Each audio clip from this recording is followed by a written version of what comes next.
everybody, and welcome in to the best in true crime talk radio. It's True Crime Tuesday. I'm Tim Dennis, doing a little bit of a different show today. We're bringing in the BCB, the Big Cuddly Bear, Beer City Bruiser. How you doing, Bruiser?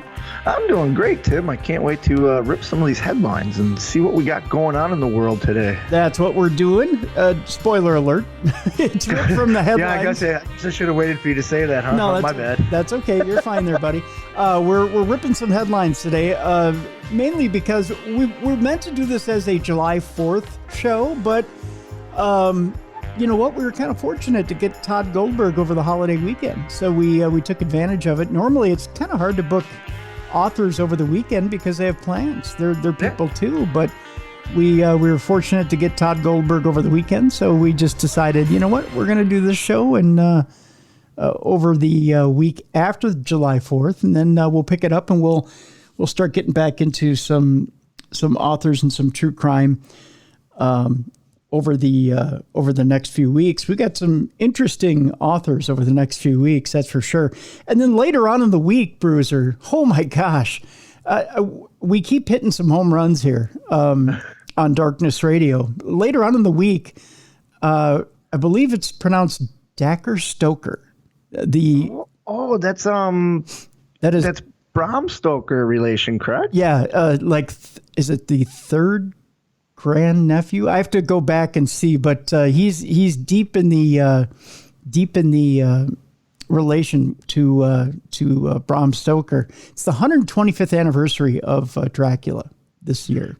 Dracula's been around that long, huh? Yeah, and so we're gonna. How cool of a name is that too? Dracker Stoker, like Docker, Docker. D-A-C-R-E, Docker Stoker. Isn't that just like a cool name? It is. Like I just hear that and I think instantly gothic, mysterious. I mean, he's probably not. He's probably like a, frat boy from California. But oh no, he's an older gentleman. Yeah. Oh, he is. Okay. Yeah. It might be Docker Stoker, I believe. So he's going to be with us along with his partner in crime. They're going to be talking not only about the 125th anniversary, but they have a Kickstarter campaign for a graphic novel. So we're going to talk about that as well.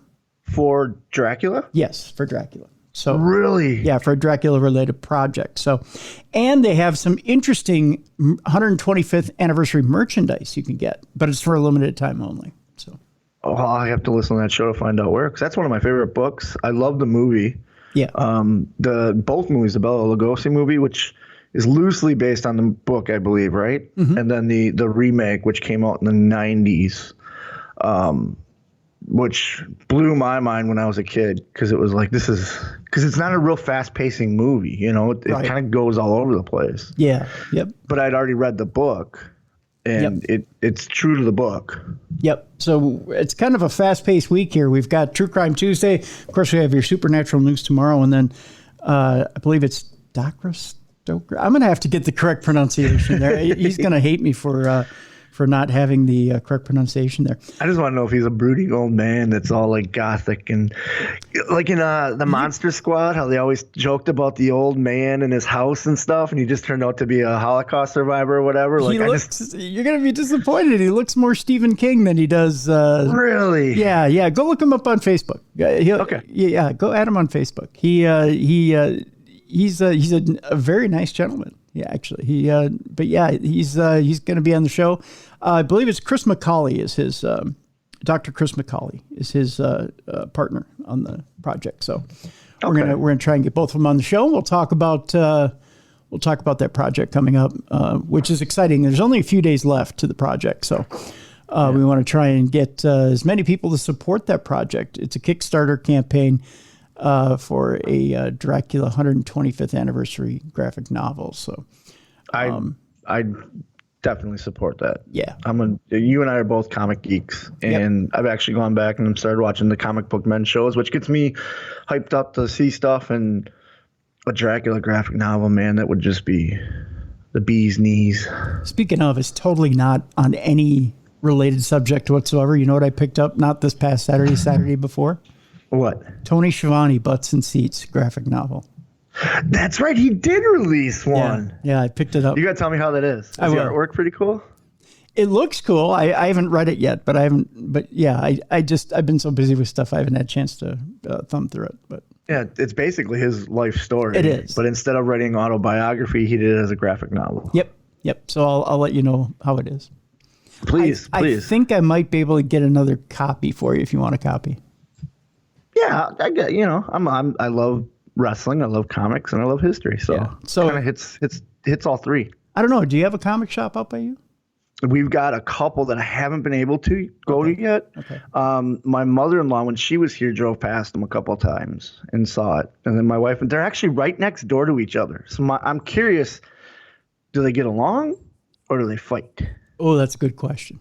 Yeah. So probably this weekend we might hit it up. Like I just know my wife and I are both comic book pop culture geeks, and we know that when we go into comic stores, we don't come out on empty-handed.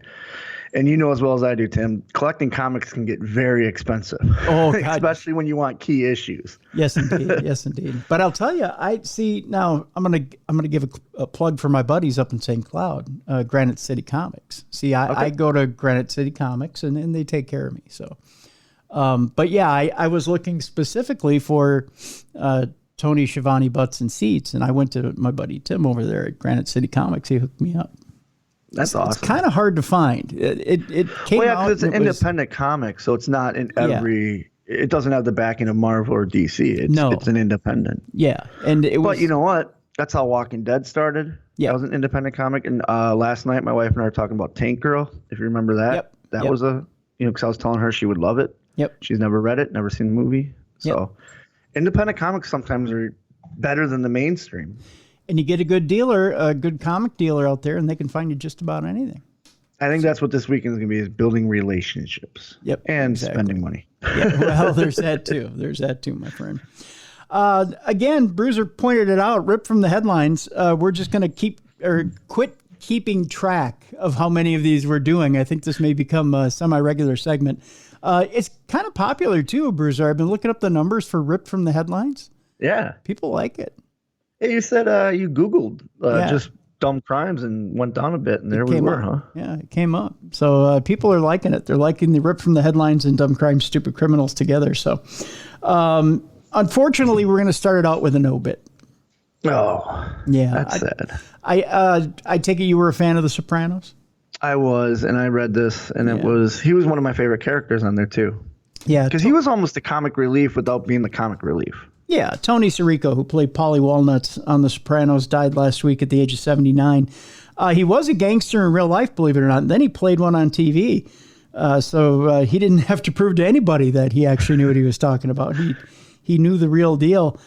With his winged hair and scathing one-liners, Paulie Walnuts Gualtieri was one of the most memorable characters on HBO's The Sopranos. Now fellow cast members are saying arrivederci to the actor who played him. Tony Sirico has died in Fort Lauderdale, Florida at the age of 79. His manager, Bob McGowan, confirmed it to Variety last week. Cause of death hasn't been given for Tony Sirico. In a statement to People, McGowan notes that Sirico was a very loyal client of 25 years. He always supported charities. He was an ex-Army vet and a member of the Wounded Warriors. For decades before landing his star turn on The Sopranos, Sirico played movie gangsters and criminals, kicking off his career as an extra in the 1974 films, plural, The Godfather Part 2 and Crazy Joe. From there, Sirico was seen in such movies as Goodfellas, Copland, and a slew of Woody Allen films, including Bullets Over Broadway, Cafe Society, and Mighty Aphrodite. He originally auditioned for the role of Uncle Junior on The Sopranos, interestingly enough, a part that went instead to Dominic Chianese, before getting recruited to play Paulie Walnuts. Art imitated life for Sirico, who was mired in crime before he stumbled into acting. Per the New York Times, the Brooklyn-born Gennaro Anthony Sirico Jr. first got into trouble stealing nickels from a newsstand as a boy, then started running with a bad crowd after dropping out of high school. He went into prison twice, once for armed robbery and weapons possession, and it was during one of those stints behind bars when he saw a performance by an acting troupe made up of ex-convicts. He said, when I watched them, I said to myself, I can do that. he said in a 1999 interview. Stars from The Sopranos, including Lorraine Bracco, who played Dr. Jennifer Melfi on the show, Jamie Lynn Sigler, who played Meadow, and Stevie Van Zandt, who played Silvio Dante, offered their condolences for Sirico's death online, though it was an Instagram post from Michael Imperioli, whose character Christopher Moltisanti shared much screen time with Paulie Walnuts that proved especially poignant. He said, "We found a groove as Christopher and Paulie, and I'm proud to say I did a lot of my best and most fun work with my dear pal Tony." Imperioli wrote, "I will miss him forever. He is truly irreplaceable." Per a Facebook post written by Sirico's brother, Sirico is survived by a son and a daughter, as well as grandchildren, siblings, nieces, nephews, and many other relatives. So, Godspeed. One of the most memorable scenes from The Sopranos is when Christopher and Paulie go into the woods to cap somebody, and they end up getting like a shootout or something like that, and they're stranded out in the woods. That's and it's the Pine Barrens episode, right? Yeah. And you could see right there the chemistry the two of them had on camera. Mm-hmm. Because you can tell when there's not chemistry between two actors, but they just had that chemistry, and the back and forth they have that whole time when they're freezing and they get back to the van and all that. It's just hilarious, and that's what made me a Paulie Walnuts fan, was that right there. I could not picture him being Junior. Could not picture it. No. Everybody is appropriately cast on that show, most definitely. Yeah. It was a fantastic show, and the only thing that sucked about the show is the way they ended it, with it just fading to black and you don't know what happens. You think so? I think because when David Chase comes back a few years later and then does the interviews and does the sit-down interviews and explains that, you know what, you're supposed to draw your own conclusion as to what happened, and then says yet again he thinks it's pretty obvious what happened. I just think it's lazy. Why not show us? Did he die? Did he live? What's going on? Because to show you, the way he put it is he pretty much did show you. He showed you from the eyes of Tony. I guess. Yeah.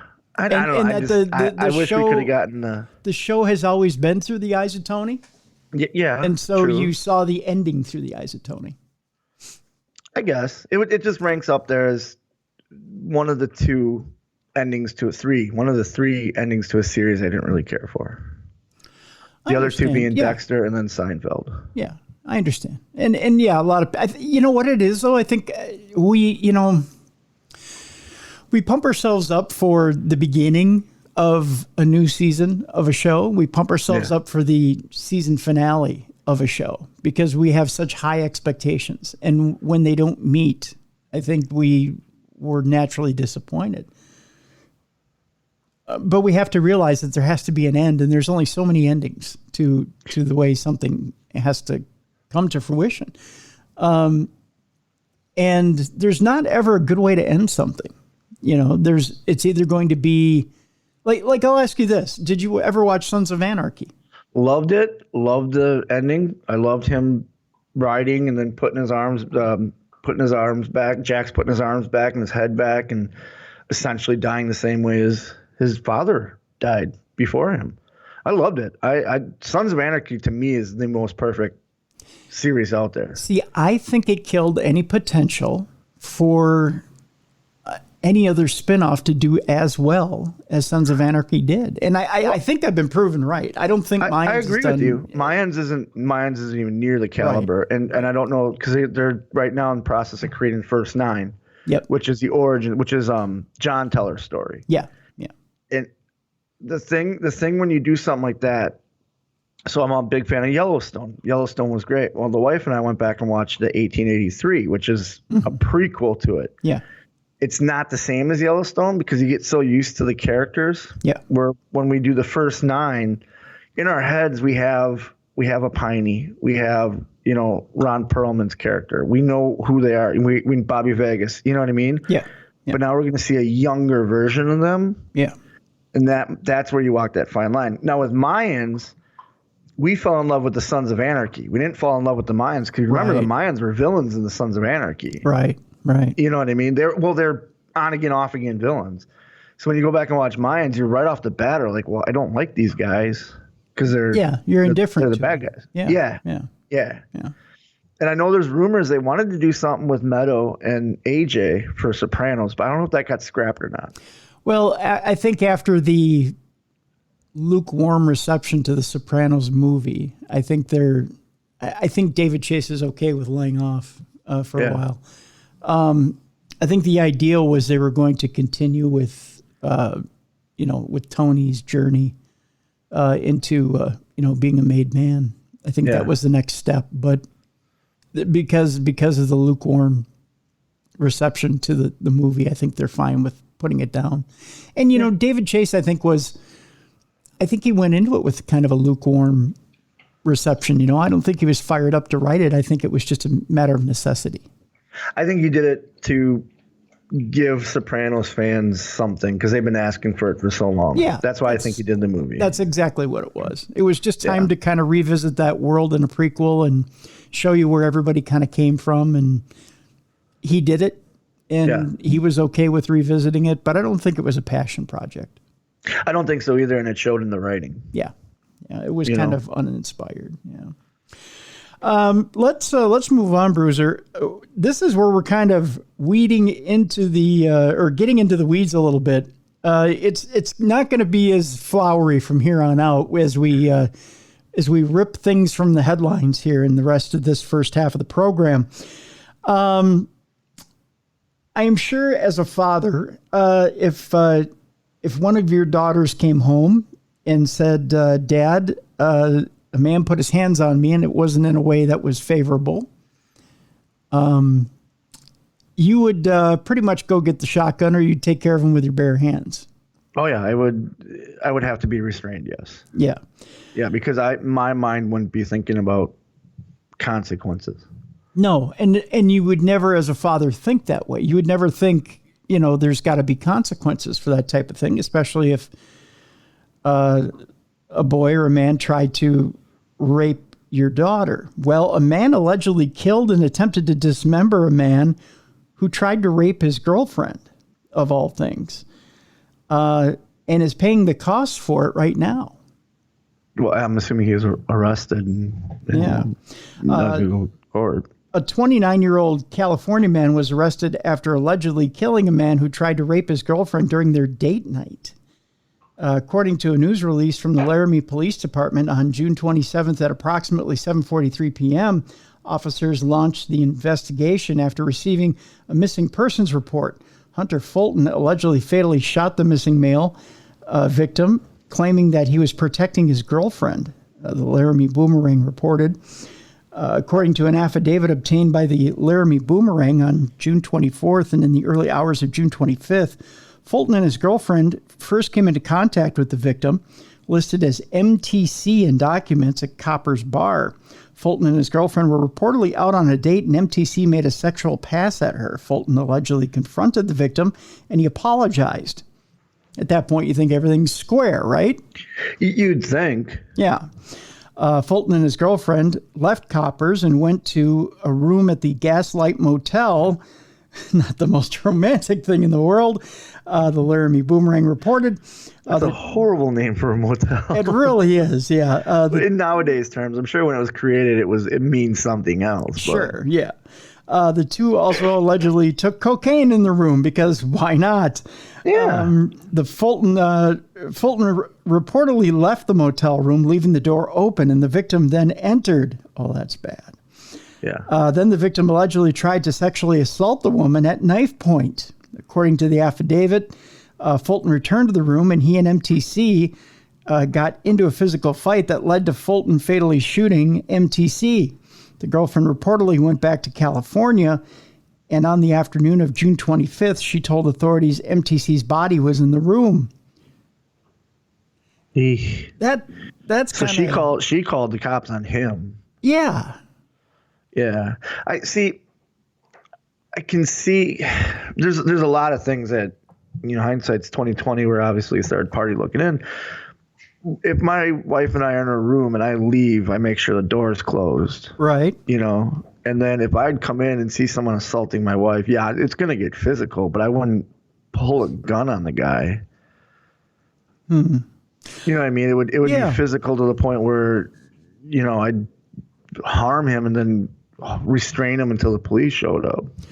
There's more to the story. Well, there's coke on the premises, so I was going to say they're also under the influence. Yeah.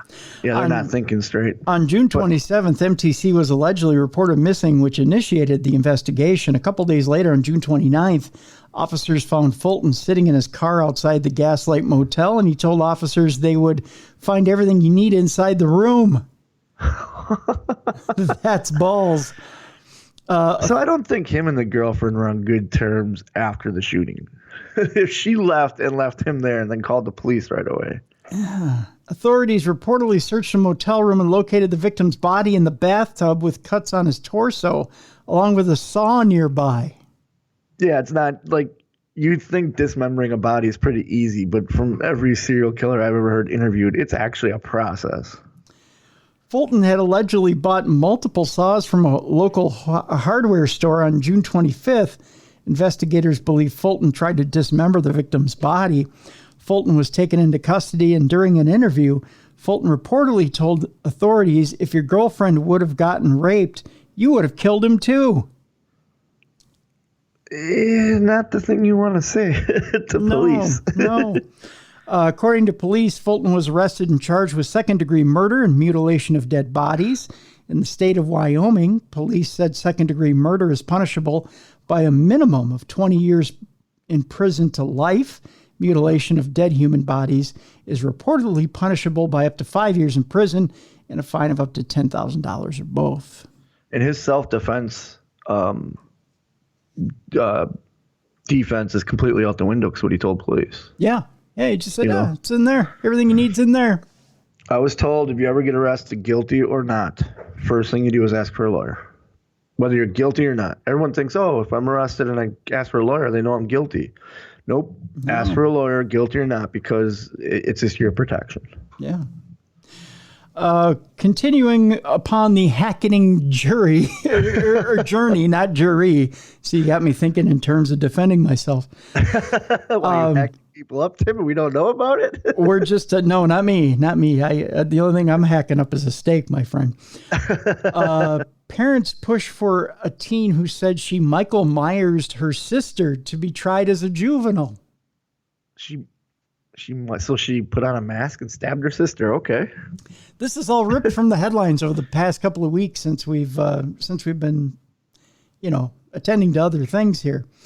Lancaster County, PA is where we're going. A teen's parents appeared in court over the last week on behalf of their daughter, who is accused of killing her older sister, as part of a hearing to determine if she will be charged as an adult. Last February at 1 a.m., this is when the actual crime occurred, the Manheim Township Police Department responded to a home on the 1500 block of Clayton Road after receiving a call from a girl who said she killed her sister.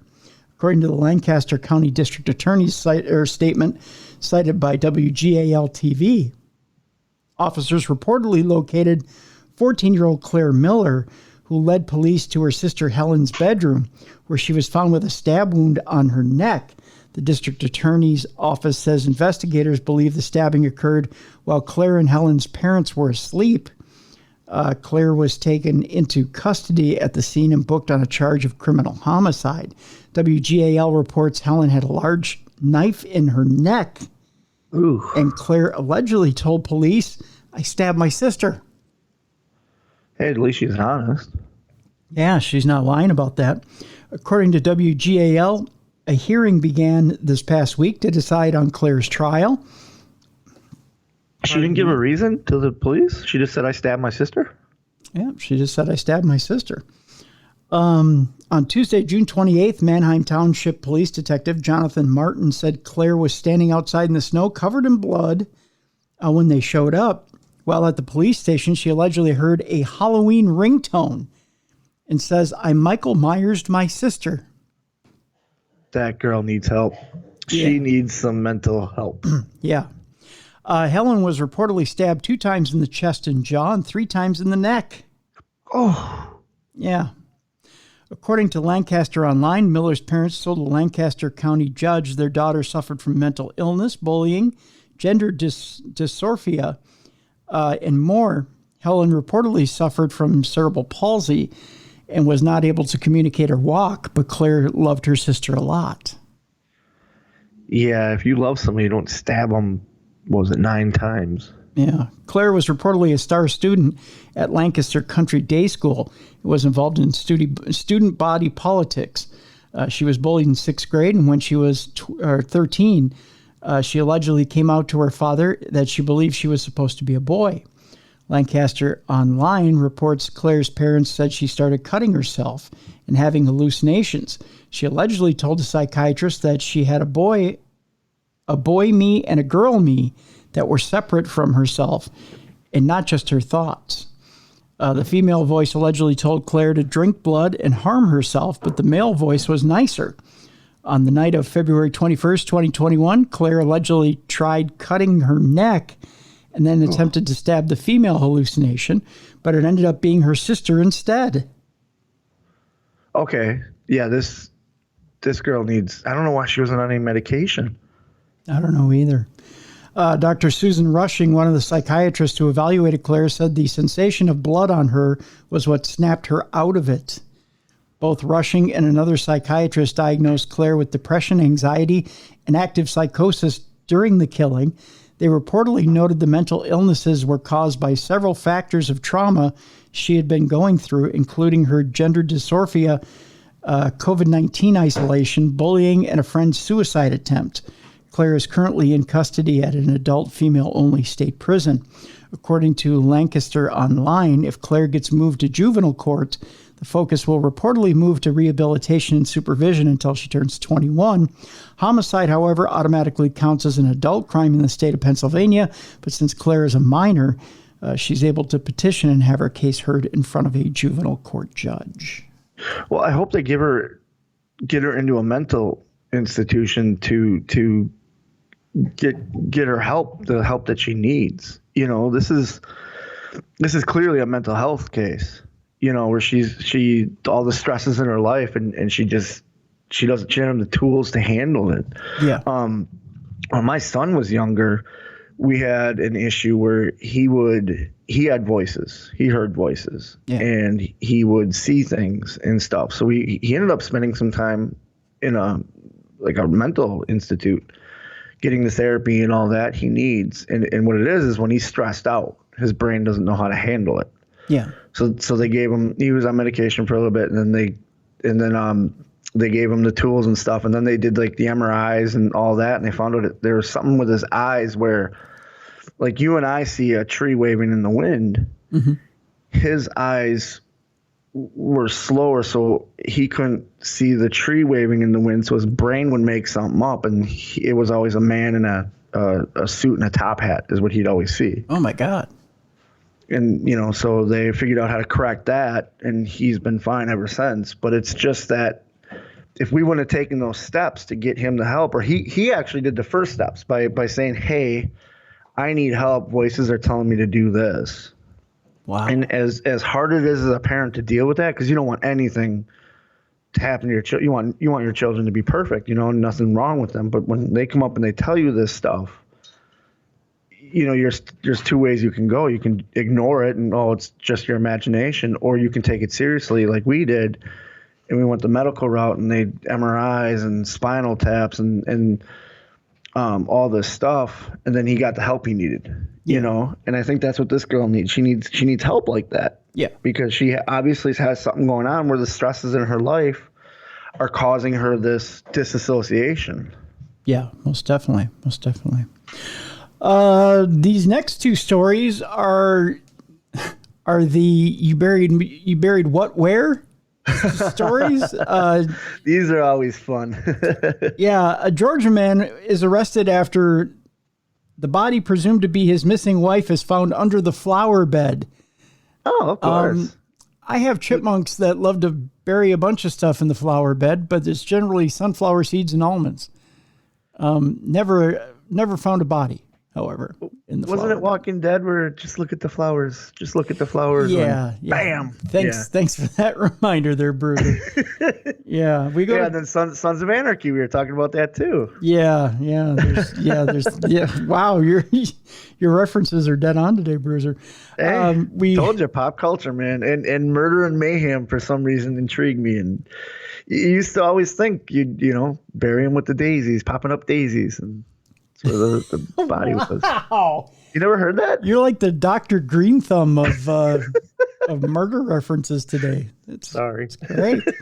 We go to Columbus, Georgia, where a man was taken into custody after investigators recently found a body presumed to be his missing wife buried in a shallow grave in his backyard. On June 29th, the Columbus Police Department announced detectives located remains at a property on the 2600 block of Carriage Drive while conducting a missing persons investigation. Jail records show Clarence Catrone Jr. was taken into custody on a charge of concealing death. According to WRBL-TV, the Muskogee County coroner believes the body could be Clarence's wife, Julie Catrone, who has been missing since November. Oh, wow. That's a good long time. Yeah, it is. WRBL reports cadaver dogs were brought to the scene and sniffed out 2 shovels that were close to a brick shed, which was reportedly between a wood fence and a chain fence. The body was reportedly found inside the shed. According to the Columbus Ledger-Inquirer, the remains were discovered under a raised flower bed and inside a toolbox. Oh, so it wasn't even in the ground. Yikes. No, it was in the ground. It was shallow, though. Oh, gotcha. Okay. Yeah. Due to the body's decomposition, officials were reportedly unable to determine the person's gender. The Georgia Bureau of Investigation will perform an autopsy and identification. The Ledger-Inquirer reports investigators discovered there have been no financial transactions on Julie's credit cards, nor have any of her retirement savings been spent. So Julie and Clarence have been married for 13 years and did not have any children together. Clarence pleaded not guilty to the charge and is being held without bond. So essentially, he killed her, but didn't spend any of her money. I was going to say, what was the point of killing her? I wonder what's going to come out of this is why he killed her. Because normally when you hear stories like this, it's the guy went out and bought a Corvette and he bought a boat and you know what I mean? Like, this is odd. I think he just was tired of her. Seriously, hey, I think we all get there. I think he was I'm just terrified of my wife. That's why I can't do it. You're afraid she'll turn the tables on you? She'll turn the tables and I'll be the one in the flower bed. Like you'll make that mistake and she'll overpower you, and then the next day you're pushing up daisies. your tits up in bed from a pain pill overdose. Yeah, something. Sorry for the rude reference, but man, that's. Do not mess with Mrs. Bruiser. I learned that very early on. Yep. I mean, I'm just saying that, women have a cunning way of taking you out of this world. It's never. Well, she watches all the true crime stuff with me. Yeah. And there's times where she'll go, why didn't they do this? And I'll look at her and go, why would you think that? Like, what? Like I said, they have the cunning way of doing it. Men are stupid. Let's just be honest here. Let's be honest, okay? We are. Like men are like, okay, blunt force trauma, barrier in the flower bed. We're stupid like that because you know what? Cadaver dogs, they're gonna find you. That's the most obvious place they're gonna look. You buried her in the frickin' flower bed in your own residence. You're gonna get caught, right? Yep. Women are like, oh, you know what? Well, if I, just put you to sleep with your own pain medication and then I took you 150 miles north and put you in the woods where nobody would ever find you, it'd be like, oh my God, you've been planning this shit out. Yeah. And they haven't. They just know. Yeah. And it's like, no. I just, it came up, in my mind when I was cleaning the other day and I was watching, I was watching my favorite true crime show and I just saw it there. And you're like, you did? You thought about this. You've been thinking about this. There's an episode of Bob's Burgers, which is one of my favorite shows of all time, where he has a friend named Teddy who comes in his restaurant and eats burgers all the time. Well, Teddy's doctor says, hey, you have to stop because your cholesterol's so high. So Bob has a dream that he kills Teddy because he's feeding him all these burgers. So he wakes up and his wife Linda goes, what's the matter? He goes, I had a dream I killed Teddy. He goes, I killed Teddy. And she goes, all right, well, car's gassed up. I can homeschool the kids. We can move to here. He goes, no, in my dream. Wait, you had that already?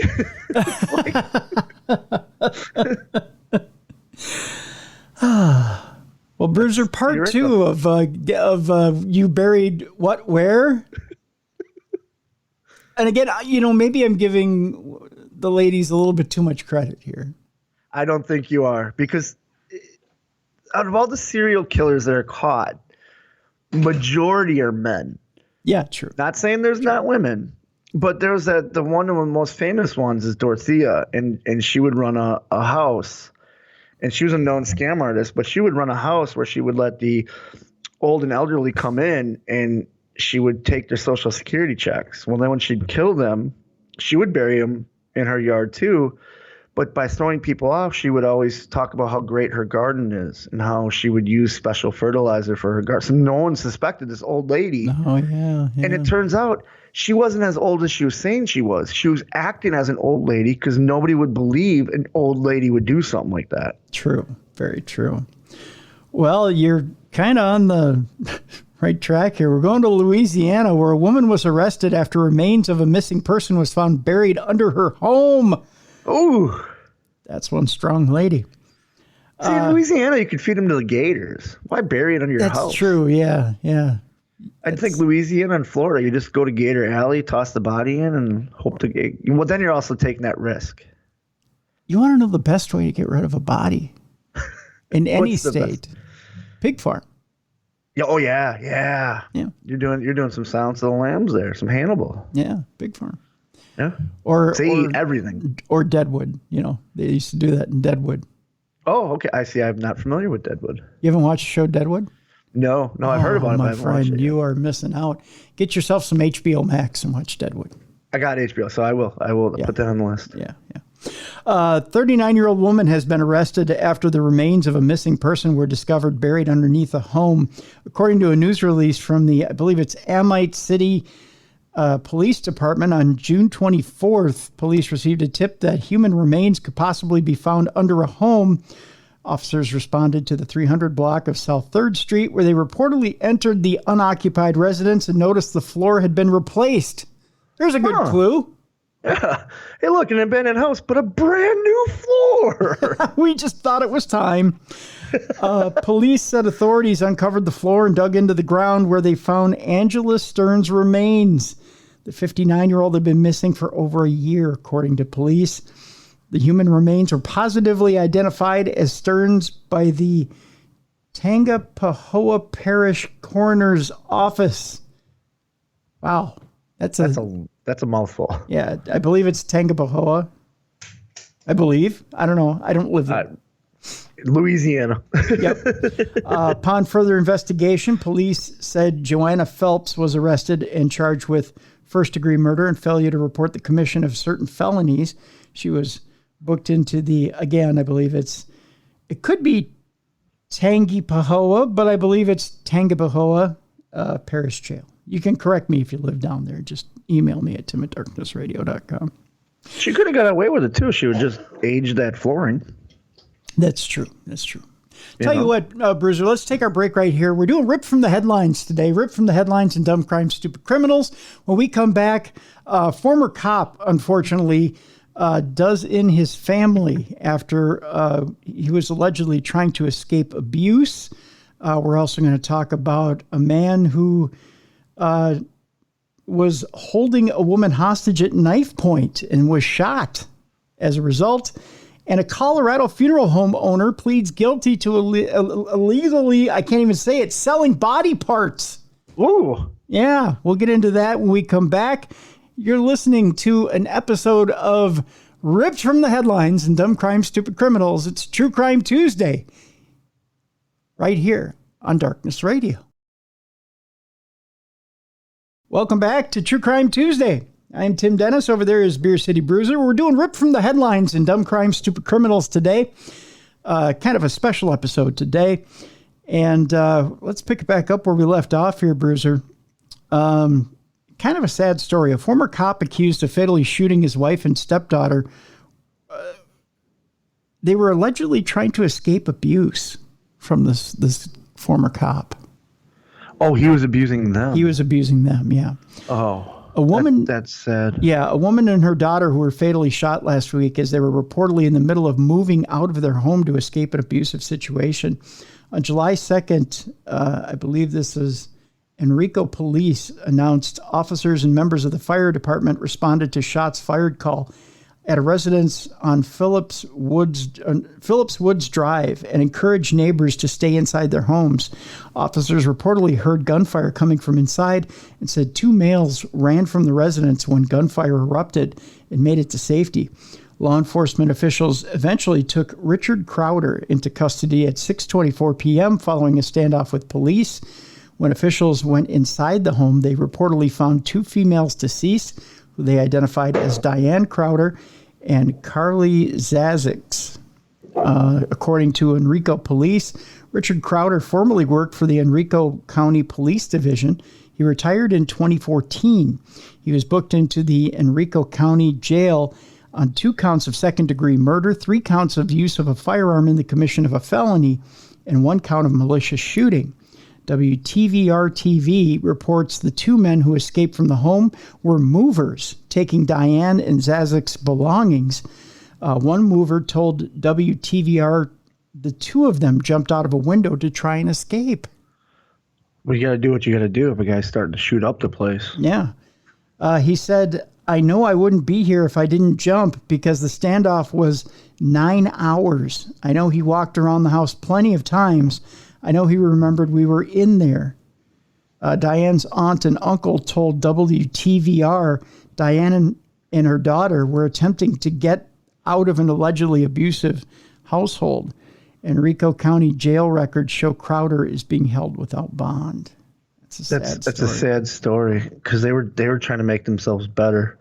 And that's where it comes where you can go get a restraining order, but that's just a piece of paper. If you believe you're in that much danger where you can't get in and out of the house to get your stuff, that you believe, again, he's armed and dangerous, and you want to take more measures than that. You want to be, maybe you believe you're in that type of mortal danger. Contact your local police department. See if you can get some sort of an escort to get you in and out to get your stuff. A lot of times all you have to do is have a piece of mail or something that, to show that you belong at that residence, an ID that you belong at that residence, and you just need an escort to get your stuff out. Yep. You just explain to them that you don't feel safe. Yep. And they will send a deputy who will monitor the situation. Yep, exactly. And it's as simple as that in a lot of states because we don't want abuse victims losing their lives. No, and there's a lot of resources out there if you're in an abusive relationship they will get you out, they will hide you, they will do everything they can to keep you safe in this situation. Yeah. Just get out of it. Yeah. Talk to your family, talk to friends, get the help you need. And like you said, call the local sheriff. Yeah. A lot of times this is what's going on. A lot of times just having a friend go over to help you get out is not enough. You need. Well, look at this situation. There was 2 movers there. He didn't care. Yeah. He wasn't going to stop. But if there was an armed sheriff that could have. You need the help of professionals. You need the help of professionals to get you out when it's escalated to that point. An Idaho woman accused of fatally shooting her boyfriend and keeping body in the bedroom for days. Oh. That's our next story. A 47-year-old woman has been arrested after allegedly fatally shooting her 41-year-old boyfriend while she was sleeping and hiding his body in their bedroom for a couple of days, according to a news release from the Shoshone County Sheriff's Office on June 29th. A patrol sergeant responded to Aaron Peterson's home to perform a welfare check but got no response. The person who requested the welfare check said Peterson had not been to work and also mentioned that Peterson was in a violent domestic relationship with his girlfriend. The sergeant reportedly tried to talk with Peterson's girlfriend, Stephanie Paris, who was inside the home, but she did not let him in. Authorities told Paris that they were there to perform a welfare check, and she said he was in the shower and would be leaving for work. That, according to the Shoshone News Press. Guess what? They're going to stay and wait till he gets out of the shower. That's right, yeah. They're not leaving. They're there for a check. They're there to see if he's okay. The responding Shoshone County Sergeant, Jared, I believe it's Belaski, told the Shoshone News Press Stephanie made multiple statements with vulgarity, some of which I was unable to understand since she was speaking through the door and the walls of the trailer. Belask reportedly told Paris he would be obtaining a search warrant, and she replied, "If you kick that door open, you're going to be dead. I'll shoot you." Oh. Probably the wrong response to a cop. Yeah, no. Especially armed police that are just doing their job. Yeah. The Kellogg Police Department held the residence as the sergeant obtained a search warrant, the sheriff's office said. Before the sergeant returned, Paris reportedly came out of the home with a 4-month-old infant. Oh, no. Yeah. During the search of the home, authorities located Peterson's body, and it was transported to the medical examiner's office for further investigation. According to the sheriff's office, he reportedly had multiple gunshot wounds on his back. Court documents obtained by KREM TV allege that Paris hid her boyfriend's body in their bedroom for 2 days. According to KREM, Paris told investigators she had been taunted by voices and feelings in her head, and then she shot Peterson while he was sleeping. Yikes. Paris. I wonder what her plan was, just keeping him there for the 2 days. Because people plan on the murder, or they'll do the murder. They don't plan on the aftercare. Well, I not care. It's the wrong word. suppose if she was hearing voices, she didn't know. Yeah. If she's, having a problem with mental illness, she had no plan. Right. Maybe she should ask the voices what they had in mind for the body afterward. No idea. Well, if you're going up against cops and saying you break this door down and I'll shoot you, evidently it wasn't good. There was no plan. The plan was there's no end game to this deal. Paris was arrested, charged with murder, failure to report a dead body, and resist and obstruct. Her bail was set at $500,000. Peterson and Paris reportedly lived together with Paris's son, his wife, and their 4-month-old.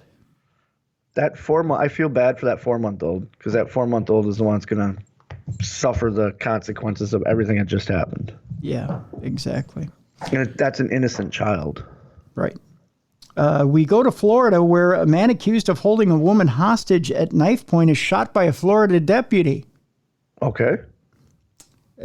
And the picture, I don't know if this is of the guy or the woman, but somebody's got an extremely swollen forehead and eye. A 20-year-old man accused of holding a woman hostage at knife point was shot by a Palm Beach County Sheriff's deputy. According to a news release from the Palm Beach County Sheriff's Office on Saturday, July 2nd, shortly before 6:30 a.m., deputies responded to the 2200 block of Larkspur Trail in an unincorporated Boca Raton to perform a welfare check, another welfare check here. At the scene, authorities reportedly heard a female victim screaming for help. Deputies found the female victim after making a forced entry and discovered she was being held against her will at knife point by, it looks like, Zvi Alswang. That's an unusual name, too. The sheriff's office said the victim was reportedly transported to a hospital where she was in stable condition. According to the sheriff's office, the suspect, Alswang, was involved in a shooting and shot by Palm Beach County Sergeant William Nagaris. Was it fatal, do they say? I'm getting there. Okay. Alswang reportedly had to be transported to a separate hospital in critical condition. The sheriff's office announced on July 5th that Alswang is expected to survive and was in stable condition. Alswang was eventually arrested and booked into Palm Beach County main detention center on July 6th with multiple counts, including kidnapping, premeditated first-degree murder, and sexual assault with a weapon or force against a person 12 years of age or older. So he just wanted to just take advantage of her. I guess. Yeah. They didn't know each other. This was just a random act of a guy being a dick. Yep. A random act of a guy being a dick. I don't know how else to put that's it. on the books, Bruiser. I think that's statute 487604. And I'm glad that the officer didn't fatally shoot him. I shouldn't say I'm glad, because he's harming somebody, but it can show that a situation can be brought into control with non-lethal violence. Does that make sense? Yeah. Yep, that makes sense. This one's kind of an icky story. We go to Colorado where a funeral home owner pleads guilty to illegally selling body parts. Ugh. That's some H.H. Holmes stuff there. Yeah, a 45-year-old woman pled guilty on federal court this past week to selling body parts from the funeral home she owned and operated.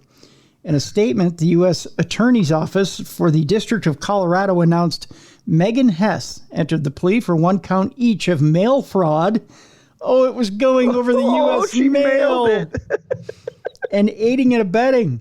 Starting in 2010, Hess reportedly devised and executed a scheme to steal the body or body parts of hundreds of victims and then sold those remains to victims purchasing the remains for scientific, medical, or educational purposes.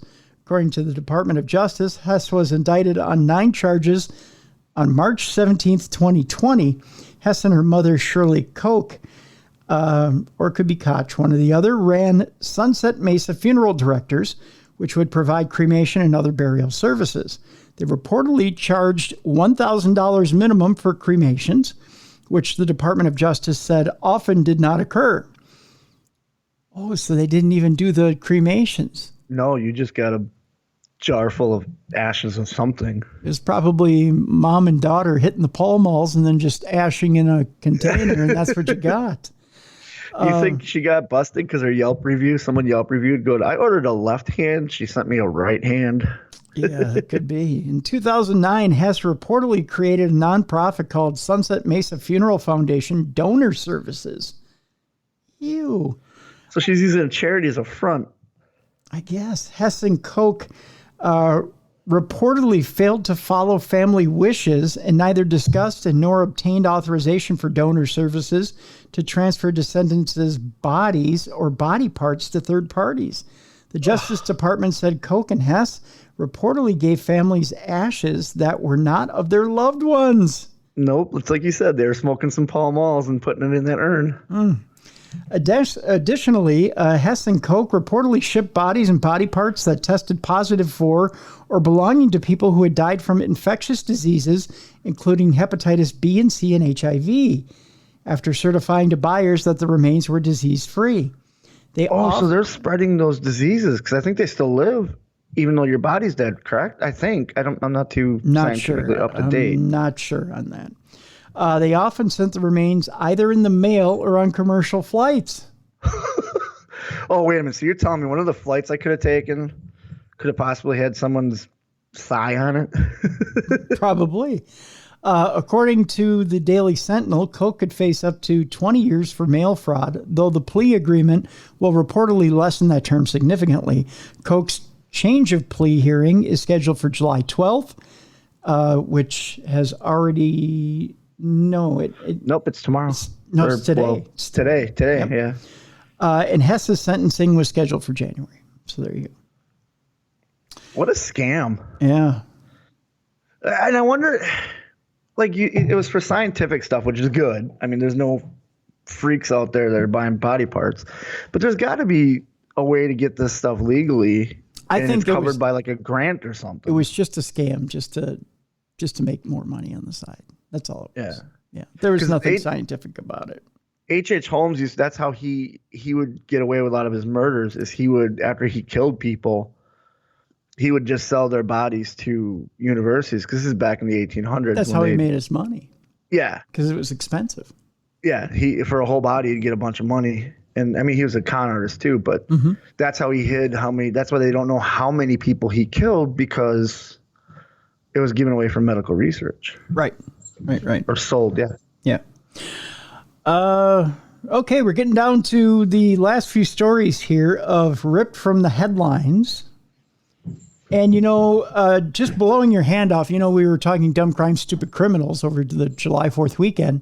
Man blew his hand off Yes. playing with fireworks. We thought, and as we were sitting here talking about it, Bruiser, we thought, okay, just stay home. Yes. Easiest way to not blow your hands off of fireworks or get injured by fireworks, just stay home. Or don't hold fireworks when they're when they're lit. Right. Yeah, that too. But just stay home, watch the fireworks on TV, right? Exactly. No, Easy. Nope. Or even just go to the municipal celebrations, watch them there. It's nice and safe, right? Exactly. Nope. There's professionals doing it. Nope. That's not even safe. Are you ready for this? That's not even safe. Nope. We're going to Los Angeles. A suspect is still at large after allegedly invading a home and fatally beating a 64-year-old man while he was watching fireworks with his family.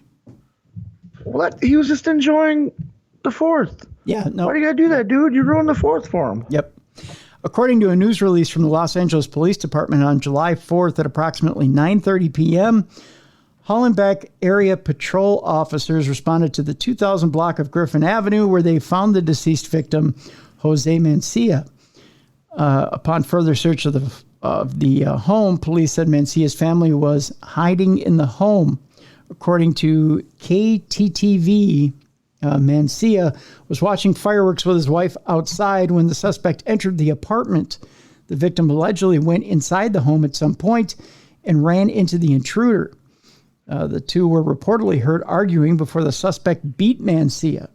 Mancia's wife did not endure any physical injuries, according to the TV station. She told KNBC TV that the suspect beat her husband to death with the cane he used to walk.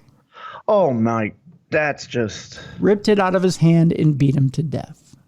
There's nothing in this world worth doing that. I would have...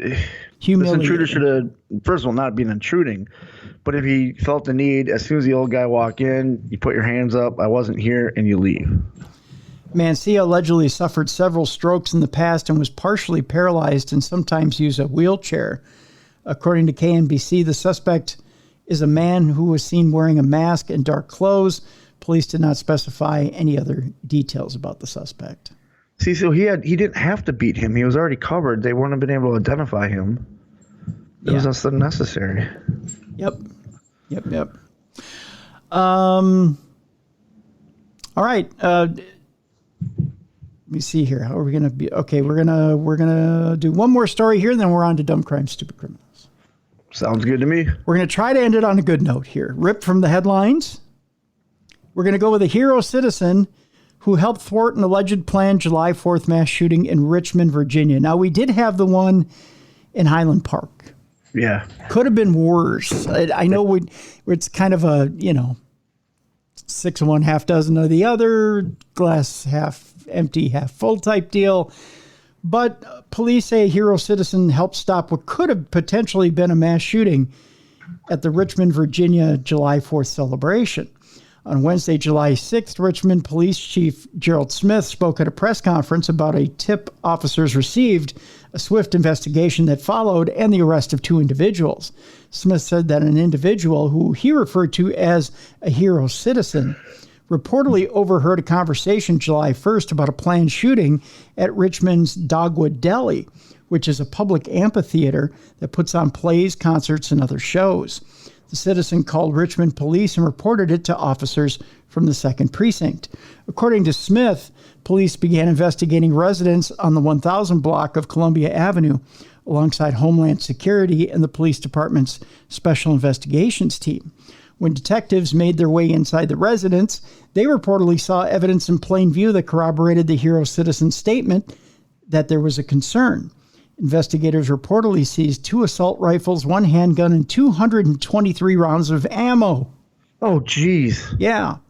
Yeah. I'm glad they got that off the street. Julio of Alvarado was taken into custody for being a non-U.S. citizen in possession of a firearm.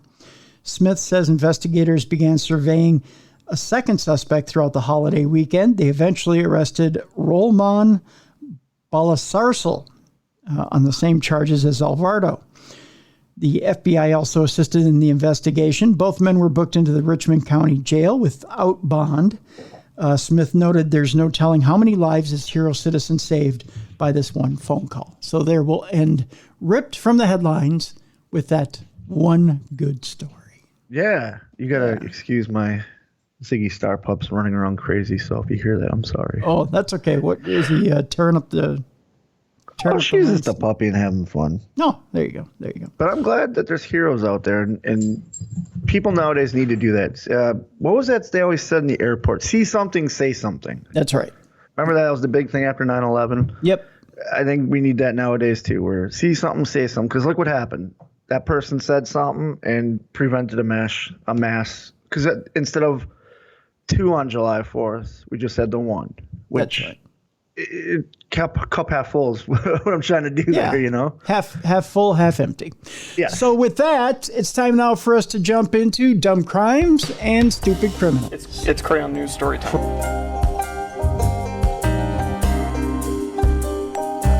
What happened with this dude, Christ Bearer? I heard he cut his penis off and then jumped off a balcony. Suspect pulls gun from butt, shoots twice at Denver police. What is your emergency? I need help. And what's the problem? I'm too high. You're too high? Yeah. It's that time once again, Bruiser. We're jumping into dumb crimes and stupid criminals. This time, we're going to start off with a dumb dispatcher. Oh, okay. Yeah, it's no one should ever have to call into 911 and have to explain that, yes, you mean it when you're calling 911. They didn't believe him. You really do need someone to come out. And yes, you really do want them to come out and help you. And you really are in need, and you're not going to fake it this time. This time? Oh, okay. I don't know. Okay. I don't know why a dispatcher would need to know if you sincerely need somebody or not. I just assume if someone's calling 911, there's a legitimate reason after you get to talking to them, and then you find, okay, this is a drunk person or whatever. After a death, a 911 dispatcher faces rare charges. No ambulance was sent after an operator wanted an assurance that the patient would agree to go. What? It doesn't matter. That doesn't matter. There's been times that they asked me if I want an ambulance, and I've said no because I couldn't afford it.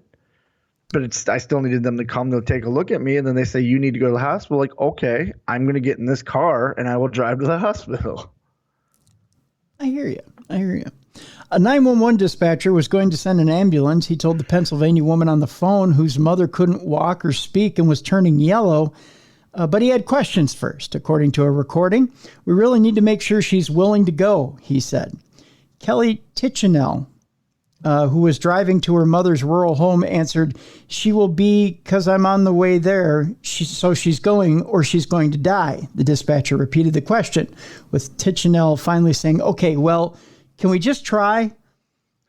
He told her to call back when she arrived and made sure her mother would agree to go to the hospital. No ambulance arrived. The dispatcher, Leon Price, has been charged with involuntary manslaughter. An investigation of the July 2020 call found that the dispatcher's actions violated protocol. It is alleged Ms. Cronk's death is the direct result of the 911's violation of those policies and procedures, the Greene County District Attorney's Office said in a statement. Price is also charged with recklessly endangering another person, official oppression, and obstruction, the office said. District Attorney Dave Russo said Kronk was denied medical services, although 3 ambulances were available at the time. 3 of them. So this guy thought it was like a Jerky Boys thing. Like, oh, you're pulling my leg. Yeah, no one turns yellow. I don't know. I believe she would be alive today if they would have sent an ambulance, her daughter said. 54-year-old Kronk, who had been drinking, died of internal bleeding the next day. Tichenell has filed a federal lawsuit against Price, the county, and 2 911 supervisors, charging callous refusal of public emergency medical services. Criminal charges against dispatchers are rare, and the National Emergency Number Association's General Counsel, or said the National Emergency Number Association's general counsel. They were quoting. A 911 operator in Detroit was fired in 2008 and given a year's probation after hanging up on a 5-year-old who called to report his mother had collapsed. That according to John Kelly. Yeah, your job as a 911 operator, someone calls for help, they need help, you send help. Yeah. And I know there's questions they got to ask, you know what I mean? But one of them shouldn't be, well, are they going to go? It should be, no, what made them collapse? What's going on? Are they turning blue? Are they breathing? You know what I mean? Always err on the side of caution. Exactly. Yeah. You know, and if the leave it up to the paramedics to decide whether or not there's something wrong with that person. Exactly. Do you watch The Real Housewives by chance? Any of those shows? No, Mrs. Bruiser's a big fan of them, though. Well, one of them is going up the river, I guess. Jen Shaw pleads guilty in a fraud case. She said, I knew this was wrong. We're talking about The Real Housewives of Salt Lake City, and one of its stars, Jen Shaw, on Monday pleaded guilty to a federal fraud charge for running a multi-state telemarketing scam. The 48-year-old Shaw was arrested last year and charged with ripping off hundreds of victims by running the scheme in 6 states over a span of 10 years.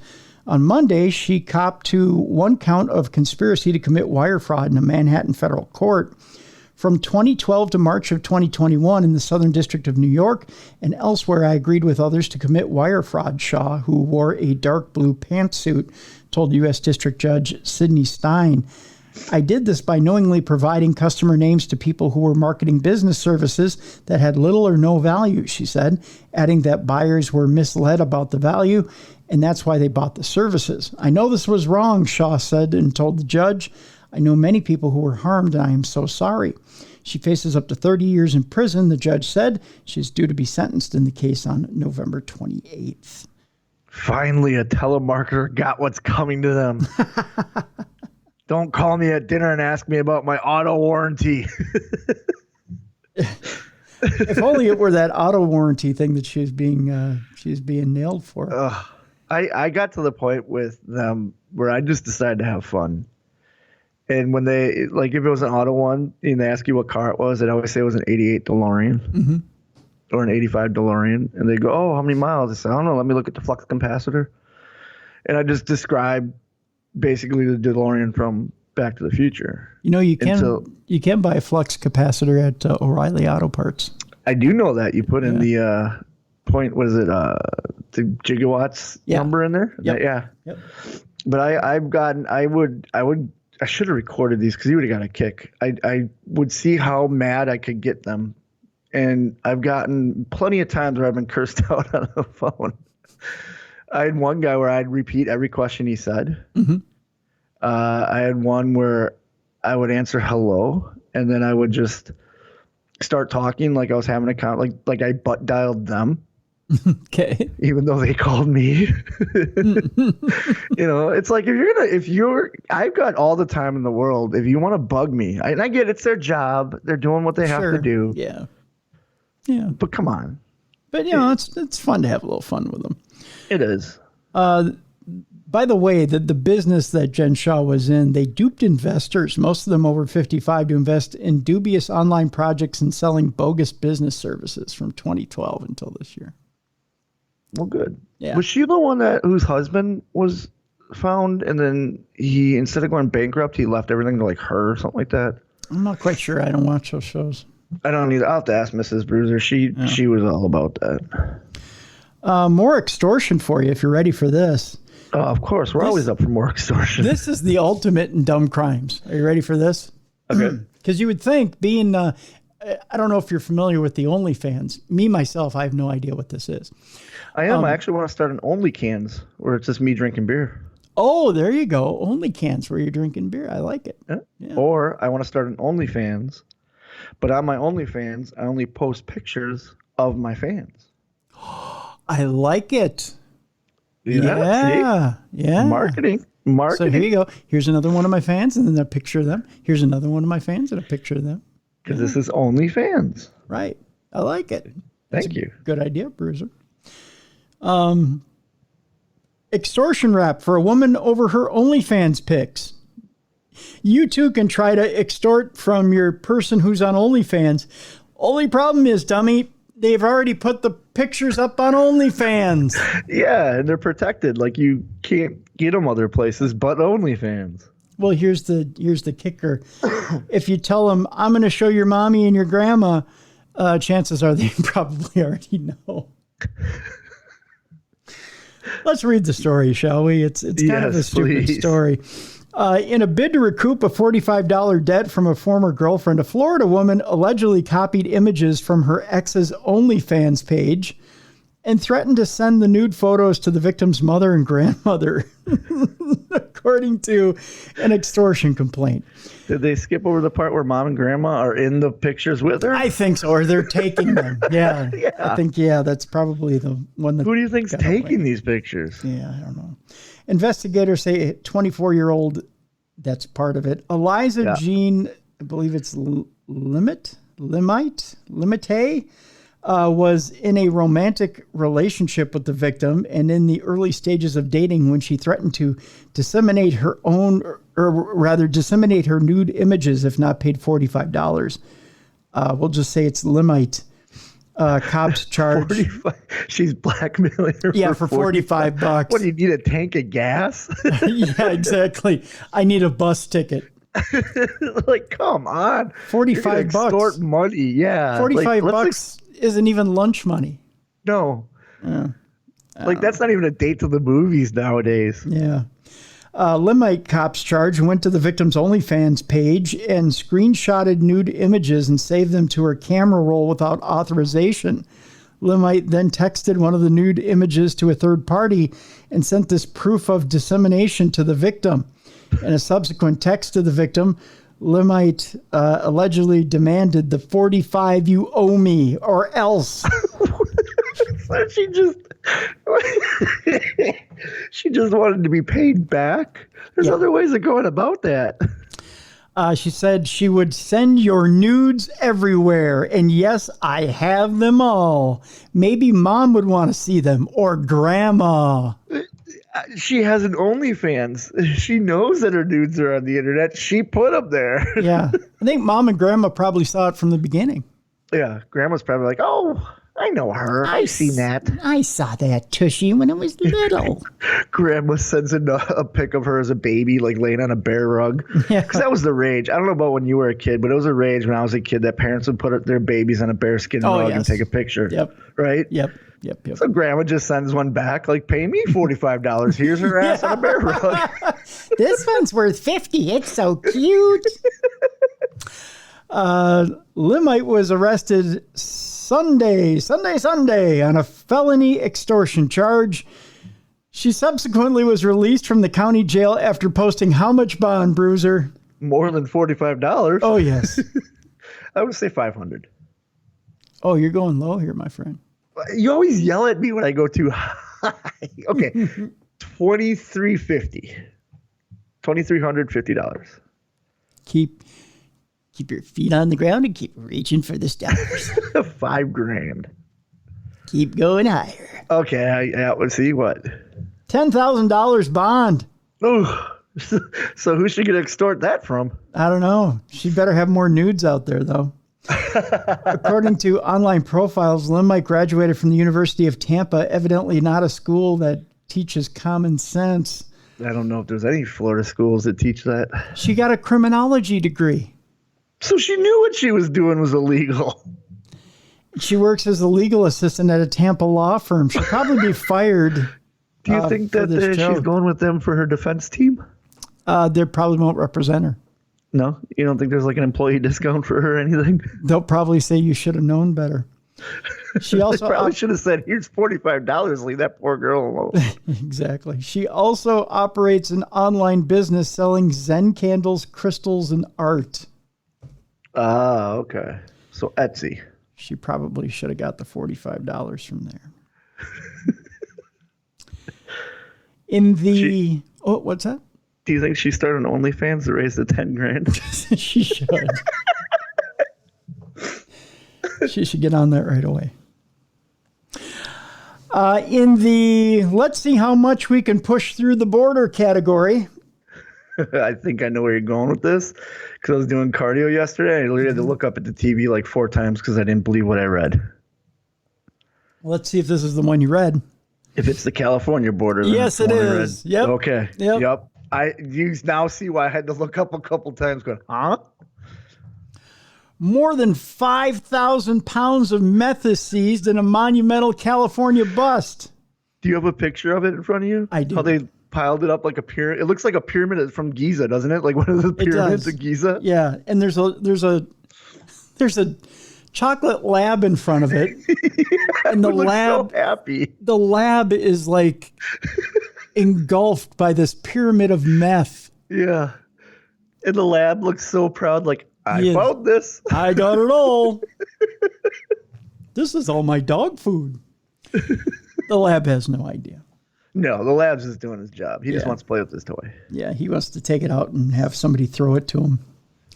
And then he'll be running all day long and lose all his teeth. More than 5,000 pounds of methamphetamine was smuggled into the U.S. from Mexico, and it was confiscated, by the way, because you can't smuggle 5,000 pounds of meth into our border. It's physically impossible. That person has a big butt.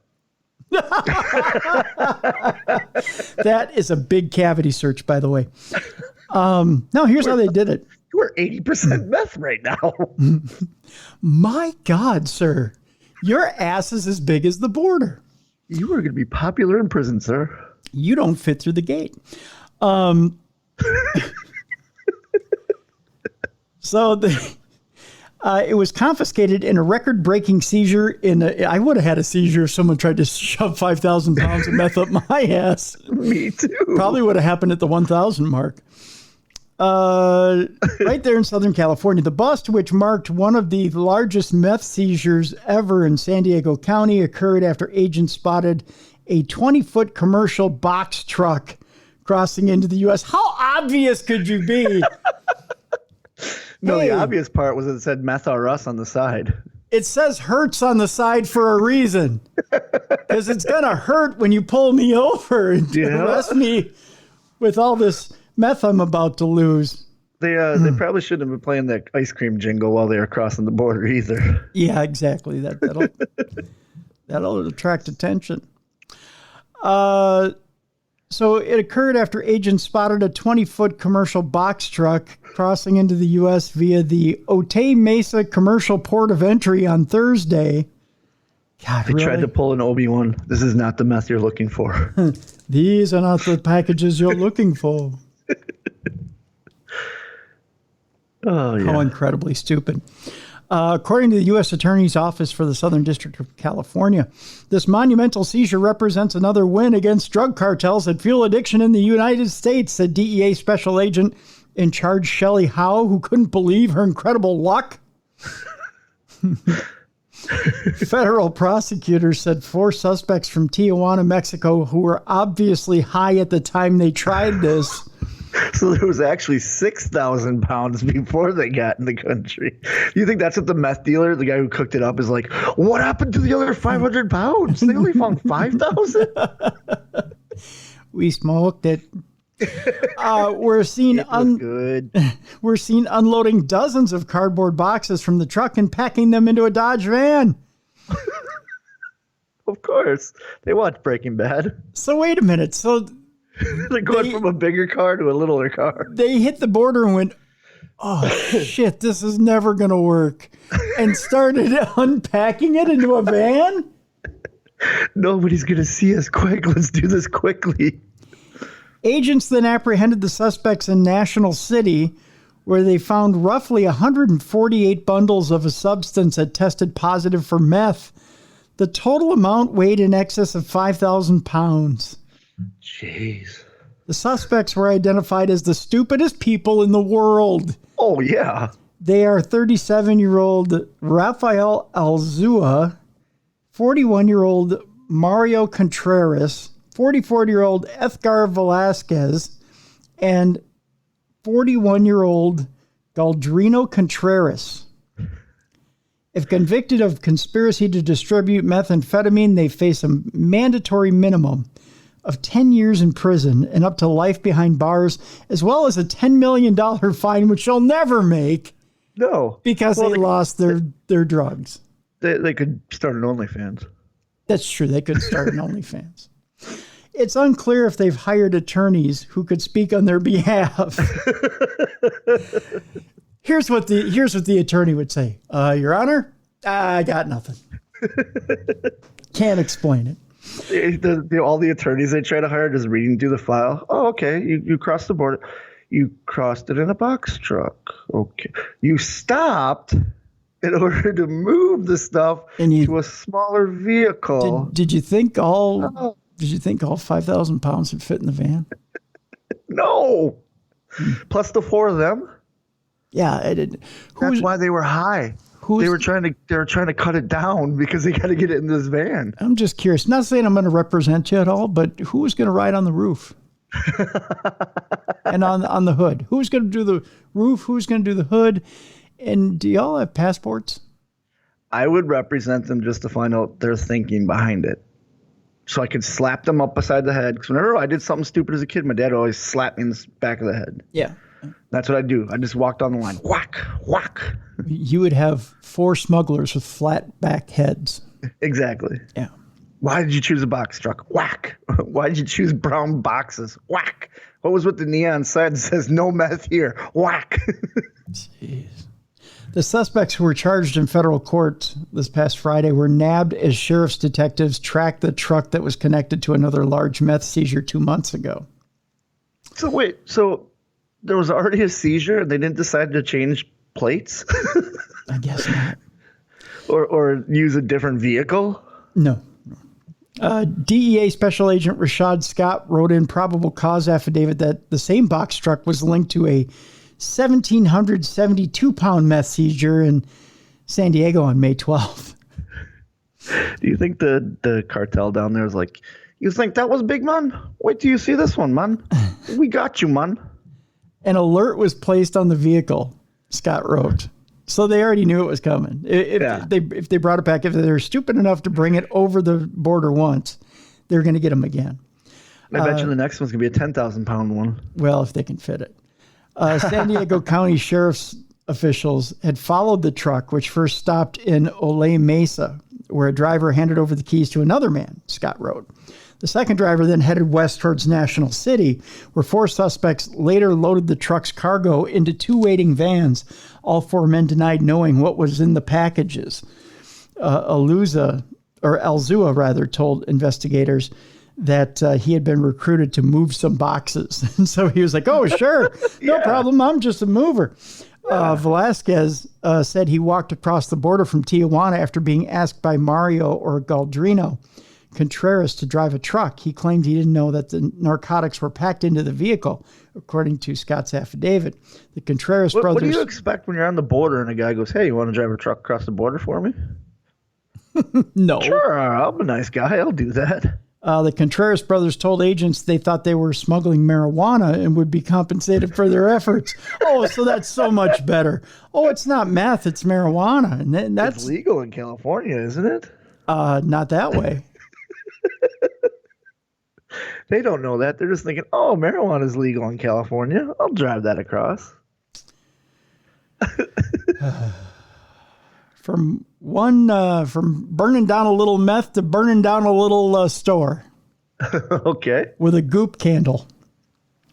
A goop candle? Not familiar. You're not familiar with Gwyneth Paltrow and her goop candles? No. The vagina scented candle? You never heard of that?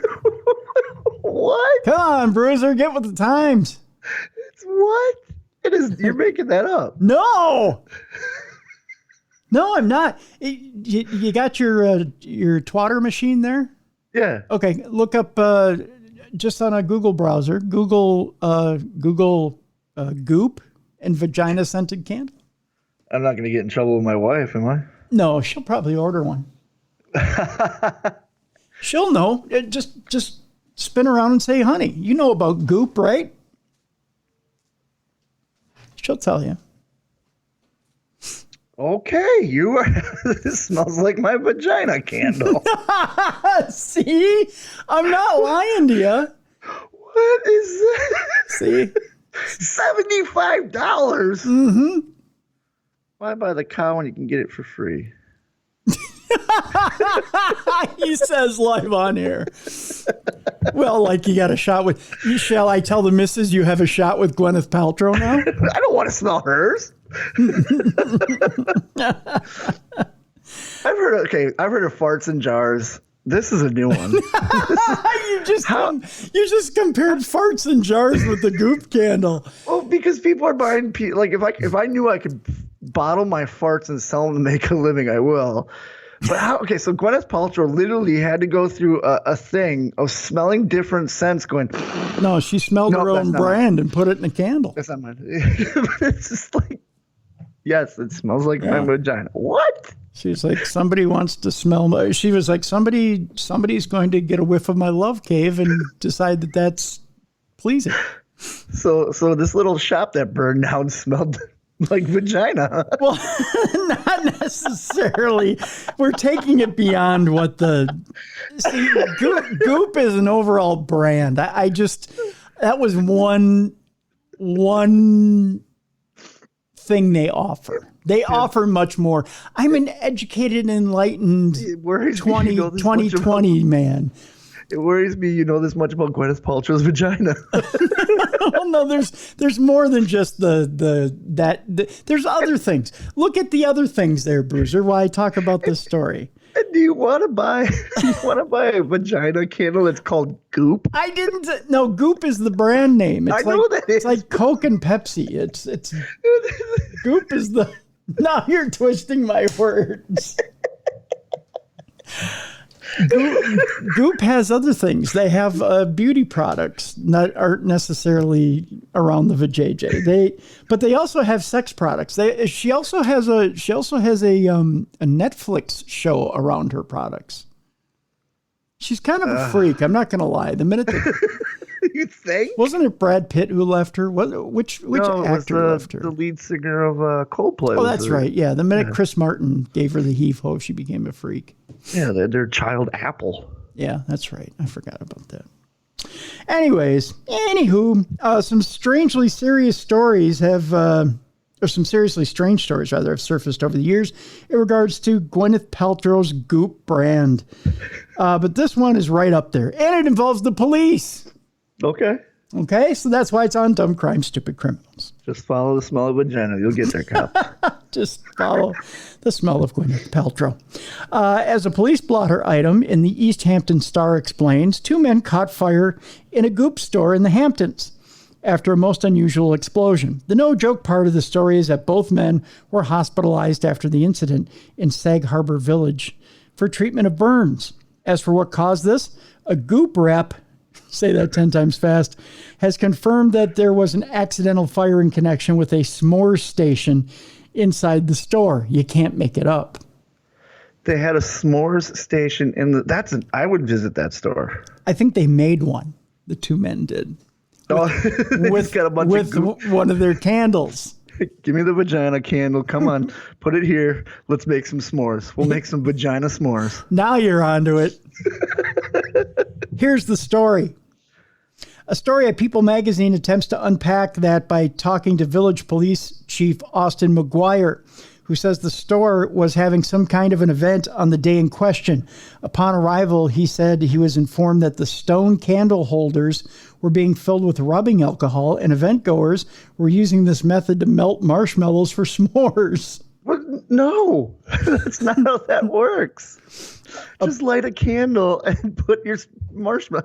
Have they never made s'mores before? Apparently, this very bad idea came from social media. I've been doing this for 26 years, and I've seen a lot, but nothing like this, McGuire told People magazine. The incident remains under investigation, and the particulars remain in question. The Goop rep told today that the information about the rubbing alcohol and candies is factually incorrect, and that, or rather candies. Wait, yeah. So now there's vagina candy? No. They have that certain flavor you just can't get rid of. That the information about the rubbing alcohol in candles is factually incorrect, and that no candles were in use at the time of the accidental fire. But whatever was happening led to what the police blotter items describes as a large explosion in flames. Police say a fire extinguisher on the premises kept things from getting worse.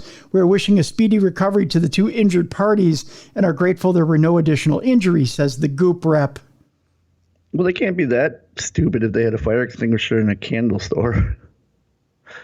Like they did something, right? You have to have one in a candle store. Yeah, but how many times do you hear people skipping the protocol? You know, like, oh, why would we need a fire extinguisher in a candle store? No, everyone loves the smell of vagina. I just don't get this. This story. This is the epitome of dumb crime, stupid criminals right now. Hey, we saw something online. Let's try it. There is just on a side note, there's a story out there back from 2020 that the UK medical chief thinks that Gwyneth Paltrow's show is dangerous on Netflix. Okay. Should come with a health warning, he says. I really don't want to watch this show, Tim, but the more and more you're talking about it, the more and more it's going to go on my list. And it's going to sit there, and I'm going to question every time I click, and I'm going to look at it, and I'm going to stare. I'm like, and just for your information, Bruiser, and nobody else's, because nobody, I think, is caring about this other than you right now. I don't know why. About the vagina candle. And let me go on and tell you, my friend, what exactly is on that page that you're not looking at right now. I looked it up. I saw the price, and it just... Is it still $75? Yeah. Okay. Well, no, I'm sorry. Oh, yeah, because they also have This Smells Like My Orgasm candle. I could have gone all day without knowing that. Okay, or Hands Off My Vagina candle in white. Okay. What did you send me to? This candle is made with geranium, citrusy bergamot, and cedar absolutes juxtaposed with damask rose and ambrit seed to put us in mind of fantasy seduction and a sophisticated warmth. The product is listed on the Goop website reads. So if you would have went a little further, it gets sophisticated on your ass. Well, I just found probably my favorite smelling candle, and I don't know what it is, but the candle is called Goopy, or Goop. This smells like my pooshie. Oh, there you go. What's a pooshie? Well, you're about to find out. Go ahead and order one. Just no. So if I spend $75 on something that says vagina on it, my wife's gonna come and go, we need to talk. You're not putting your thing in that, are you? That's what she's gonna say. You're not putting your thing in that, are you? So it says here that Kourtney Kardashian came up with this smells like my pooshie, and Gwyneth Paltrow loved it and put it in her Goop line. Oh, well, there you go. Wouldn't you like a little Kourtney Pooshie around the house? I say just order the thing first of all. No. Hide the box or burn it in the backyard, and just set it down and let her light it. Just let her light it, and get a little Pooshie stank around the house. See if she enjoys it. If there's a Goop rep out there, Tim and I would love a sample of Pooshie and vagina smelling candles. You can. How would your old man ghost in your basement feel if he had a Pooshie candle lit? He'd probably start throwing shit around the basement. He probably would. What the hell is that? I haven't smelled that in 200 years. It smells like Da Nang.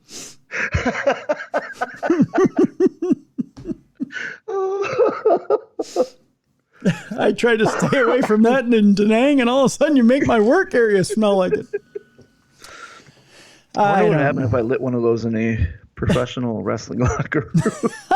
They probably would. You know what? A professional wrestling locker room smells like balls and it does. And Cheetos anyway. It's the worst smelling locker room ever. It probably would make it smell better. I say you buy one and bring it to. Would you stop it? Buy one and bring it to AML. I don't want to deal with with when the wife looks at the credit card statement and says $75 for Pushy vagina. It would just say for goop. That's all it would say. Which is still not It good. should say, what did you bring? Why did you buy that, honey? And you say, honey, listen, the locker room smells like ass and balls. And we need, the boys aren't bringing anything. They're not bringing Glade sticks in or Glade spray or Febreze. True. And you know what, honey? It makes the boys a little springier in the ring. They've got a little extra spring in their step. We're getting a better performance out of them when we don't know what's happening. The vagina makes them better performers. Huh? That's right. A little spring in their step. She'd be like, I know you're married. I know what your performance looks like. You don't need this handle. And funny, there's always an extra handle to grab onto when I go down to do the Death Valley Driver. Yeah. Anyway, so we digress. We're getting off topic here, but there you go. Yes. There's And you were worried we didn't have that many stories and we wouldn't be able to fill the time. No, I didn't. I just We said just filled it with Pushy vagina. I just said that there wasn't as many stories this week as for dumb crime, stupid criminals. Thank you to idiots out there that believe everything on social media to burn down your store because you brought this entertainment to Tim and I. Yeah, I mean, don't fill stone holders with alcohol in a goop store, and by all means, keep getting that Pushy candle.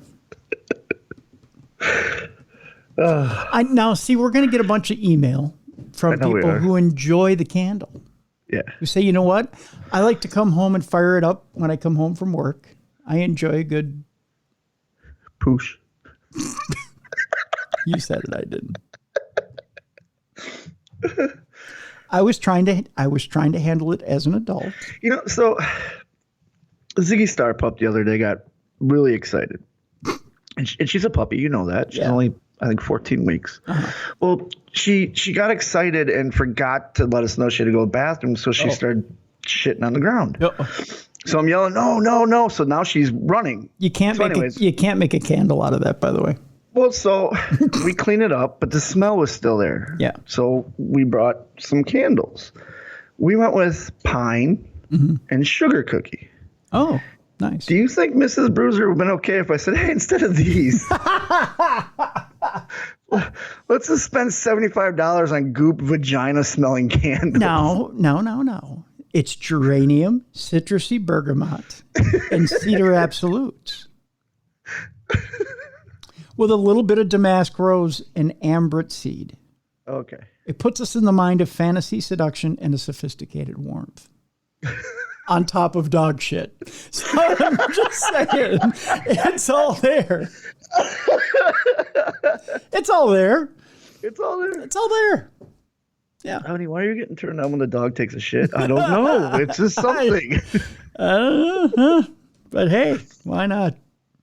Okay, I digress. All right. Let's move on, shall we? Let's please. Okay. Video shows two rescued after being thrown from a boat in the circle of death.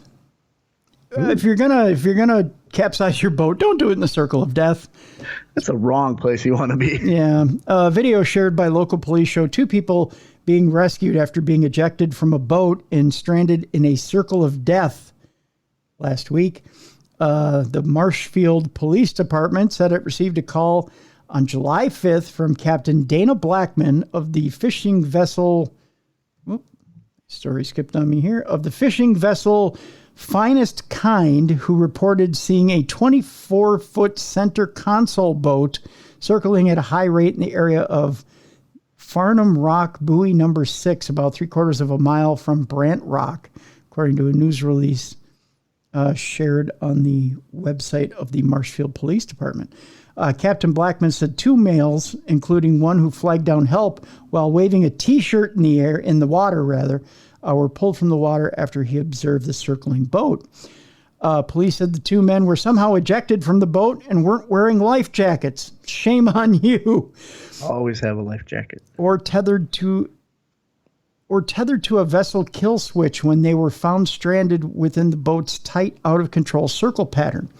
Marshfield police called for a temporary beach closure and a 1-mile security zone in an effort to rescue the men from the circle of death, as well as prohibit others from getting in its path as the boat continued its westerly track in a tight, high-speed tracking towards Green Harbor and Brant Rock.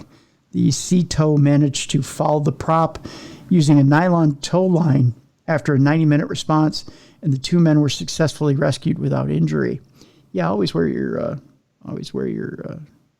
jacket. Oh yeah, and your kill switch. And your kill switch. You got to have that too. A man missing for 2 months fell into a shredding machine at a recycling plant. Ouch. That would really hurt. Yeah, that would ruin your day. That's why he's been missing. So humans are not recyclable is what you're saying? No, you're not. Okay. Authorities in South Carolina have determined that a man who was reported missing on May 5th fell into a plastic shredding machine at a recycling center. Duncan Alexander Burrell Gordon, who was just 20 years old, was last seen working on the machine at Industrial Recovery and Recycling. While Gordon's father, who worked as a supervisor at the plant, checked the machine, he found no evidence that his son had fallen into it. Wouldn't there be blood and stuff? Like every horror movie in the world has that big gush of blood afterwards. Yeah, there's a lot of blood in the body. You would think that there'd be something there. So and that guy that killed his wife and put her through the wood chipper that inspired Fargo, they found blood in that. Yeah. Spartanburg County Coroner Rusty Clevenger noted that the machine had been checked a total of 4 times and had processed around 60,000 pounds of plastic in the 2 months since Gordon was reported missing. Boy, there's some blind people in South Carolina. Yeah. Some people who need glasses, that's for sure. During one of the inspections, a detective found what appeared to be human remains underneath the conveyor belt. Gee, you think? Yeah. When the remains tested positive for human blood, they contacted the coroner's office, which dispatched a forensic anthropologist and a forensic pathologist to examine the remains in the machine. I can confirm the material is consistent with human fat, microscopically minute particles of skin, and small pieces of bone, Clevenger said in a news release. Of course it did. It's all there. Something's afoot there. You know? You think? Yeah, I don't think he fell into the machine. Oh, yeah, if it was checked 4 times. I wonder whoever checked it those 4 times, if it's the same person, that's my number 1 suspect. Yep. Investigators are trying to determine how Gordon fell into the machine and if any safety violations occurred at the recycling plant. We have contacted the family and recycling operation about this matter. We are unable to issue a conventional death certificate in this matter. State regulations require another remedy for the family to get closure because there is nobody. The family has been made aware of the process, Clevenger went on to say. That guy should have been wearing the kill switch. Yeah, exactly. Well, that's the other thing, too. There should be a safety switch when something that big falls in. Yeah, it should be something, or you should be harnessed or something so that if you do fall, you only can fall so far. Right. I'm going to put a disclaimer on this next story. This is according to Vice.com. So I like Vice. Please don't be offended by this next headline. It doesn't come from my point of view. America says, thanks for letting us nuke you. Here's a medal to atomic veterans. What? Yeah. During the Cold War, the Pentagon conducted dozens of nuclear tests on unwitting soldiers and civilians. Now it's giving the soldiers a medal. No. Okay, so the guy, wait, huh? I'm so confused. Throughout the 1950s and early 1960s, the Pentagon detonated dozens of nuclear bombs in the American Southwest and in the Pacific Ocean. It had atomic soldiers witness, work on, or monitor the explosions to see what would happen if they were exposed to radiation.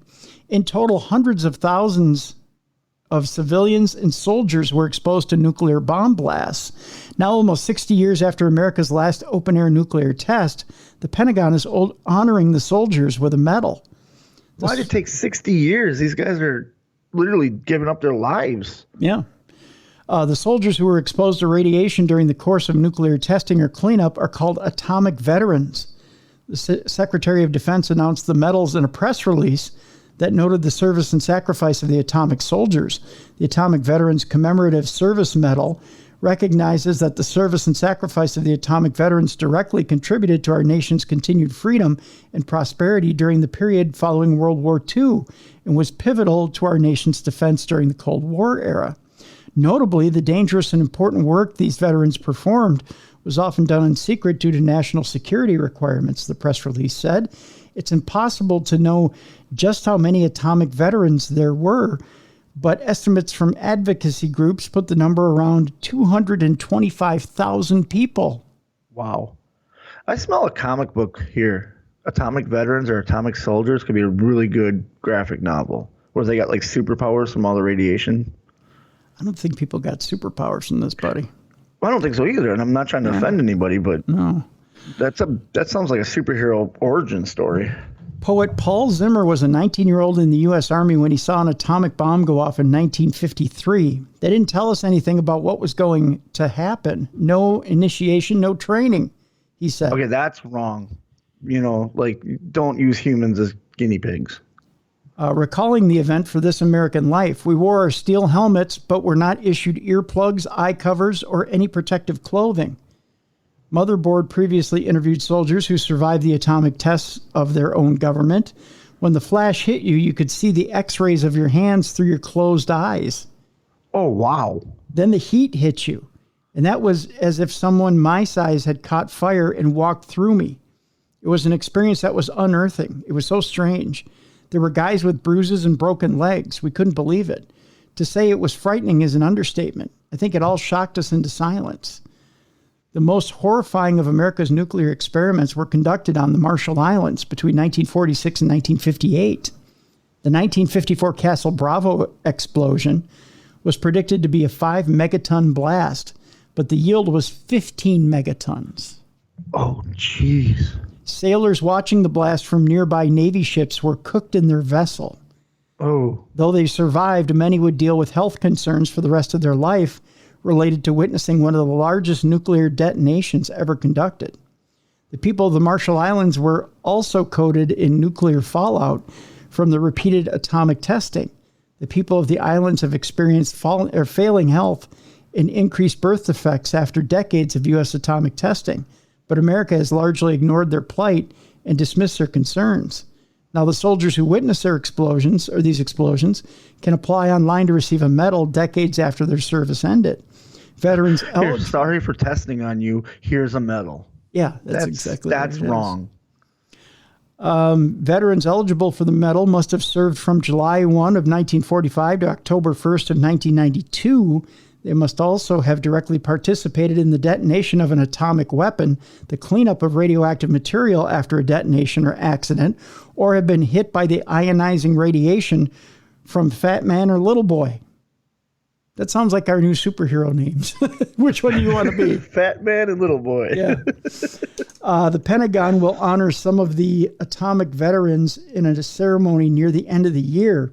Veterans or next of kin can apply for the medals online in the near future, according to the press release. I don't say that this is a dumb crime or a stupid criminal. I just think it's tragic. I think it's horrible that it, first of all, it took so long to reward these men and women, but they should at least cover their medical bills, medical expense. You know what I mean? Like, they were testing on humans without the humans knowing. They didn't even know what could happen. Yeah, and then to turn our back on those islands, that's just wrong. You talk about people who will do anything to serve their country, and that's, man, it's just tragic. It's tragic. Yeah, it is. It is literally giving up your life for your country because you don't know what happened. Like the guy said, he closed his eyes and can see his, like an X-ray. See his skeleton. Yeah. Yeah. That's not normal. No. And then the men being cooked inside the vessel. Yeah. Yeah. And I'm sure when they got discharged, it was like, okay, here you go. Deal with the problems yourself. Yeah, I'm sure there wasn't. I mean, whatever VA treatment you could get were what you could get, but science isn't what it is now. No. And even now, you think of the cancer rate amongst people who went through those explosions. Well, look what what happened after 9/11. We're just now getting to where those guys, the brave men and women that are suffering the after effects of that, are now finally getting compensated. Yeah. You know, and now this, you know, like, oh, here's a medal. Like, look, we gave them a medal. No, you should do more. Yeah. You know, these are, and they volunteered to serve our country for our freedom. They volunteered their lives to do this, and you just kick them in the ass and hope, you know, 60 years later you can give them a medal. That's not right. Yeah. Let's move on, shall we? There's, you know, tax time was April 15th, and I don't know how much you wrote off there, Bruiser, but I don't know the missus handles all that. oh boy. Well, here I got some extra stuff for you to write off. Okay. About 76 extra things for you to write off. Okay. Although one man already got caught for it, but not you. No, not you. The IRS approved one guy's 76 blatantly fake charities. Oh, yeah. Is this where the human fund comes in from Seinfeld? Yes, the human fund. Yeah. The New York Times examined the lax policies at the tax agency that make fraud easy. You ready for this? Yeah. Ian Hozang says he's sorry and wants to make full restitution. I did very wrong, I know that, he tells the New York Times. The 63-year-old Hozang was arrested in May for fraud and other charges tied to 76 fake charities he established between 2014 and 2020. According to the Times, his case raises major concerns about the IRS's ability to serve as gatekeeper for the American charity system. The fact suggests that Hozang's scheme was quite unsophisticated. He used fake names like the American Cancer Society of Michigan and the United Way of Ohio. So he just put of whatever, of Yes. insert state here. Yep. All listed under the exact same P.O. box on Staten Island. So wait, the American Cancer Society of Michigan is based out of Staten Island, huh? Yes. Yep. And he included deceased and imaginary people among his directors. Oh, okay. Yep. Okay. A big factor in all this, in 2019, the IRS unveiled a new fast-track system with a heavily simplified application process intended to free personnel in the stripped-down agency from cumbersome paperwork. Now, just 1 in 2,400 nonprofit applications are rejected. The old days, it was more like 1 in 53. The real American Cancer Society spotted Hozang's scam, but it got no help from the IRS. Instead, the agency continued approving its fraudulent applications, including 56 between 2019 and 2020. Hozang's arrest puts him in familiar territory. He was convicted of federal fraud charges for a pump and dump stock scam in the 1990s. But Congress hasn't empowered the IRS to make rules that prevent crooks from establishing charities. And so there are none. There you go. Gee, I wonder why. How many of them give the fake charities? Yeah, well, you know. It's just a conspiracy theory, but There you go. Just one story left for Dumb Crime, Stupid Criminals today. okay. I don't, you know, I have my tame chipmunks that I feed. Mm-hmm. I should say they're wild chipmunks, but we've tamed them to eat out of your hand. This story alarmed me when I pulled it up. I'm having some... Is it a chipmunk eating someone's face? No. It just alarmed me when I pulled this up. Do you have now you've been feeding some animals too, haven't you? Yep. We have some chipmunks and stuff, and right now, actually, as I look out my window, the groundhog has finally come back. It's the first appearance of him since we've gotten Ziggy, because take Ziggy out to do her thing. So he hasn't been around, but just now as I looked out, he's out there.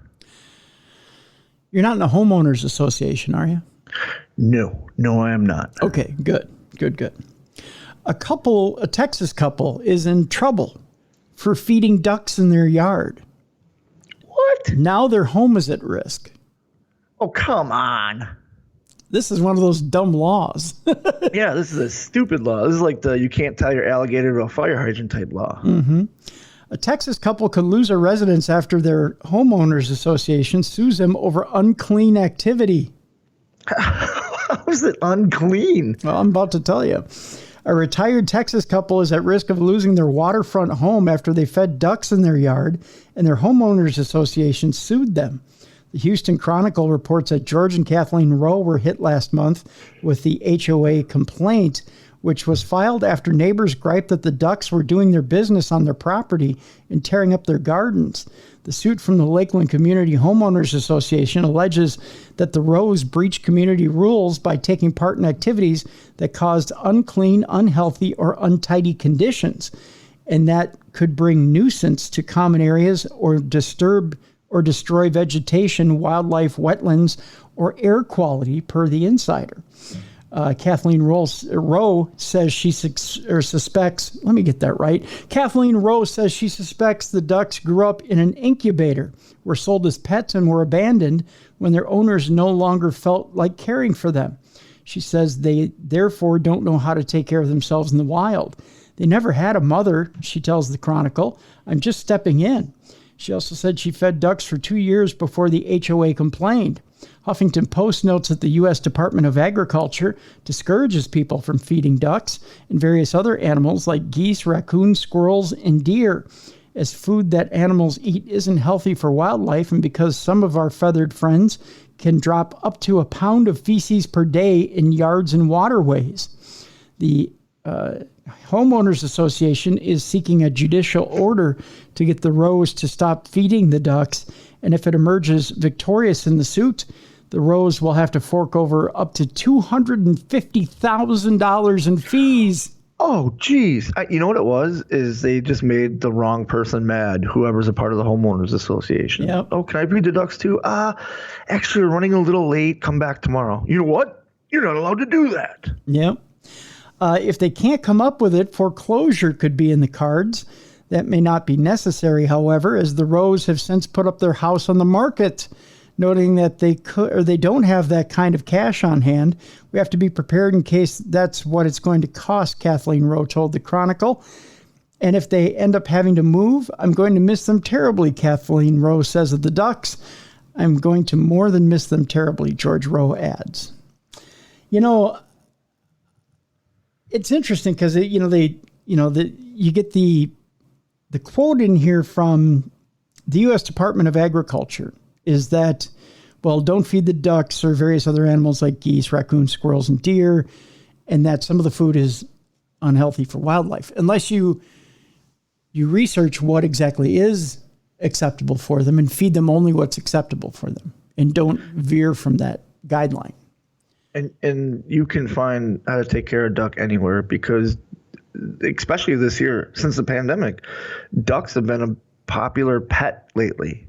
Well, here's the problem with that. And my grandfather, God rest his soul, got into this issue with his homeowners association.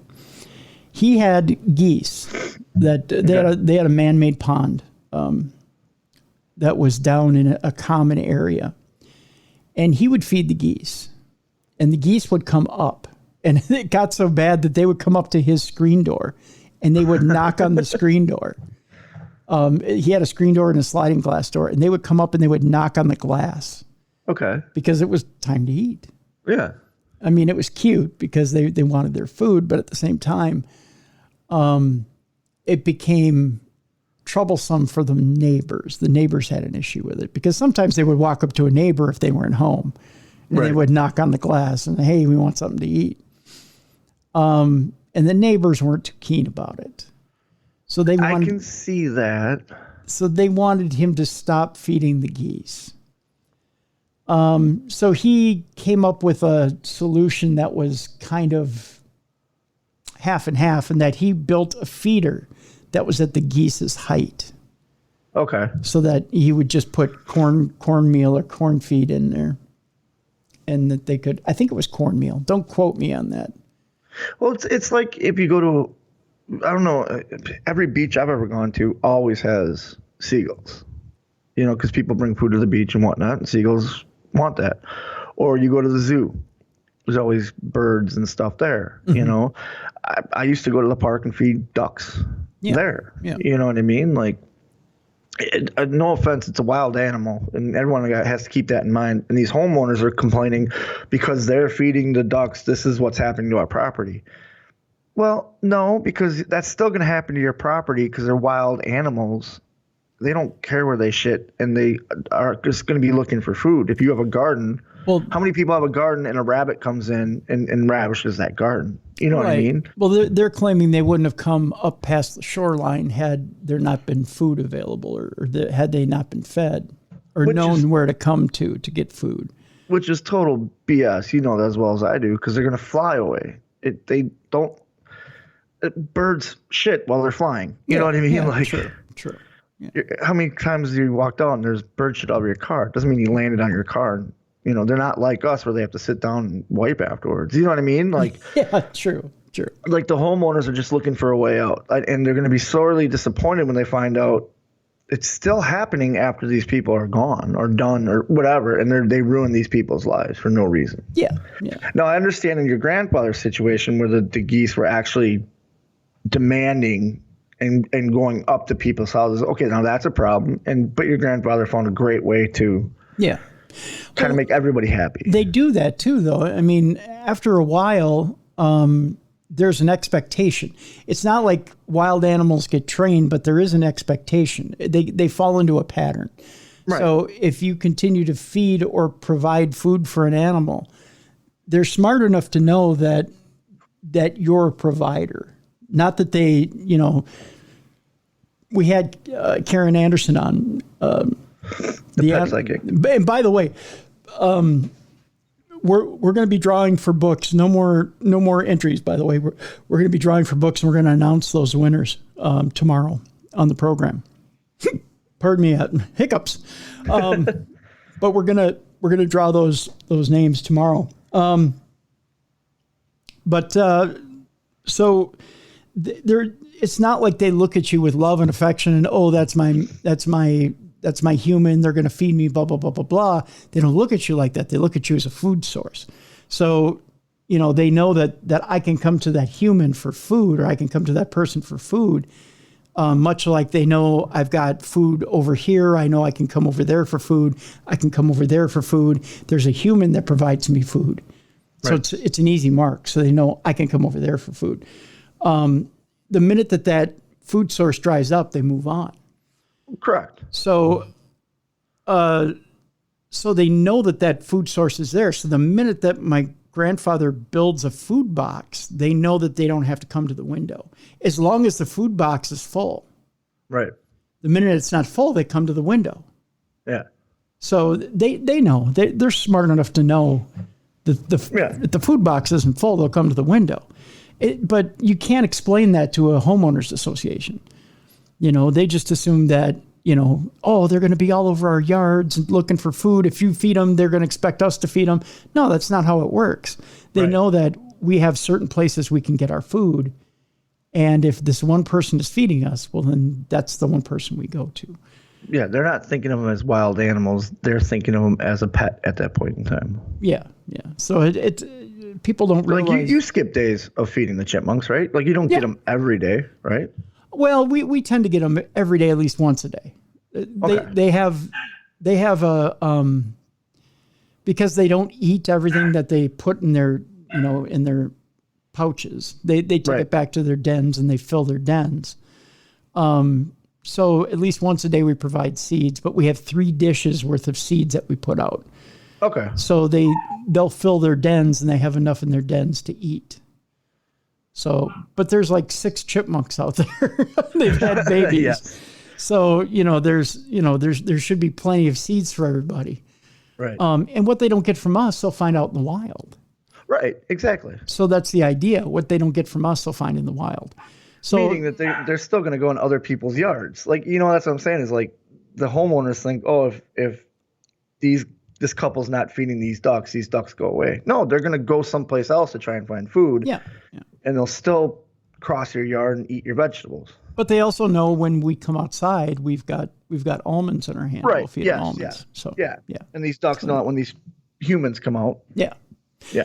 Yeah. So that's been pet talk here on on True Crime Tuesday. Folks, I want to thank you again for joining us here on Audio Boom. And we know that you're liking having Dumb Crime, Stupid Criminals for free because you're tuning in and you're listening to Dumb Crime, Stupid Criminals as part of the free broadcast. And we know that you like that little inflation buster. So we appreciate you listening. We're getting your emails too, which is great. By the way, if you have a Dumb Crime, Stupid Criminals story that's been happening in your area, or you happen to run across one in your area, send it to tim@darknessradio.com, and we will get it on the air as soon as possible. We appreciate that. Likewise, if you have a supernatural news story, send it to tim@darknessradio.com. And of course, your Parashare stories, which we're going to be doing tomorrow. We do have a Parashare story for tomorrow. All right. Send it to tim@darknessradio.com. What's a Parashare story, you may ask? Well, it's your own personal paranormal experience that you might have had, whether it be with a ghost, whether it be with a UFO, or whether it be with a cryptid, like with Bigfoot, Sasquatch, Loch Ness Monster, whatever. That is, by the way, what we have going on with tomorrow's show. Tomorrow is Supernatural News and Parashare. It's myself and Beer City Bruiser right back here tomorrow, and we will be sharing what's been going on in the week with Supernatural News and, of course, your paranormal experiences. And then Thursday, I believe it's Dakra or Daker, Dakra, Stoker. I'm going to figure out the pronunciation on that. The 125th anniversary of Dracula, as we talk about a special Kickstarter project that the Stokers have going on. And we're going to talk about that. We're going to talk about the 125th anniversary and what the plans are there. There's also some special merchandise available out there that you can get for the 125th anniversary of Dracula that we'll talk about that you can get your hands on as well. So that'll do it. Bruiser, tell us about, real quick, what you got going on. I am training at the AML Training Center now, Wednesday nights. It's only $25. If you'd like to come out and train with the Beer City Bruiser. It's basically, last week was the first week. We had a good time. And it's the next step of my career is training the future. I'm excited. Very nice. Very nice. All right, folks, we'll see you tomorrow for Supernatural News and for Parashare. For Beer City Bruiser, I'm Tim Dennis. Thank you very much for joining us for the best in true crime podcasting. This has been True Crime Tuesday.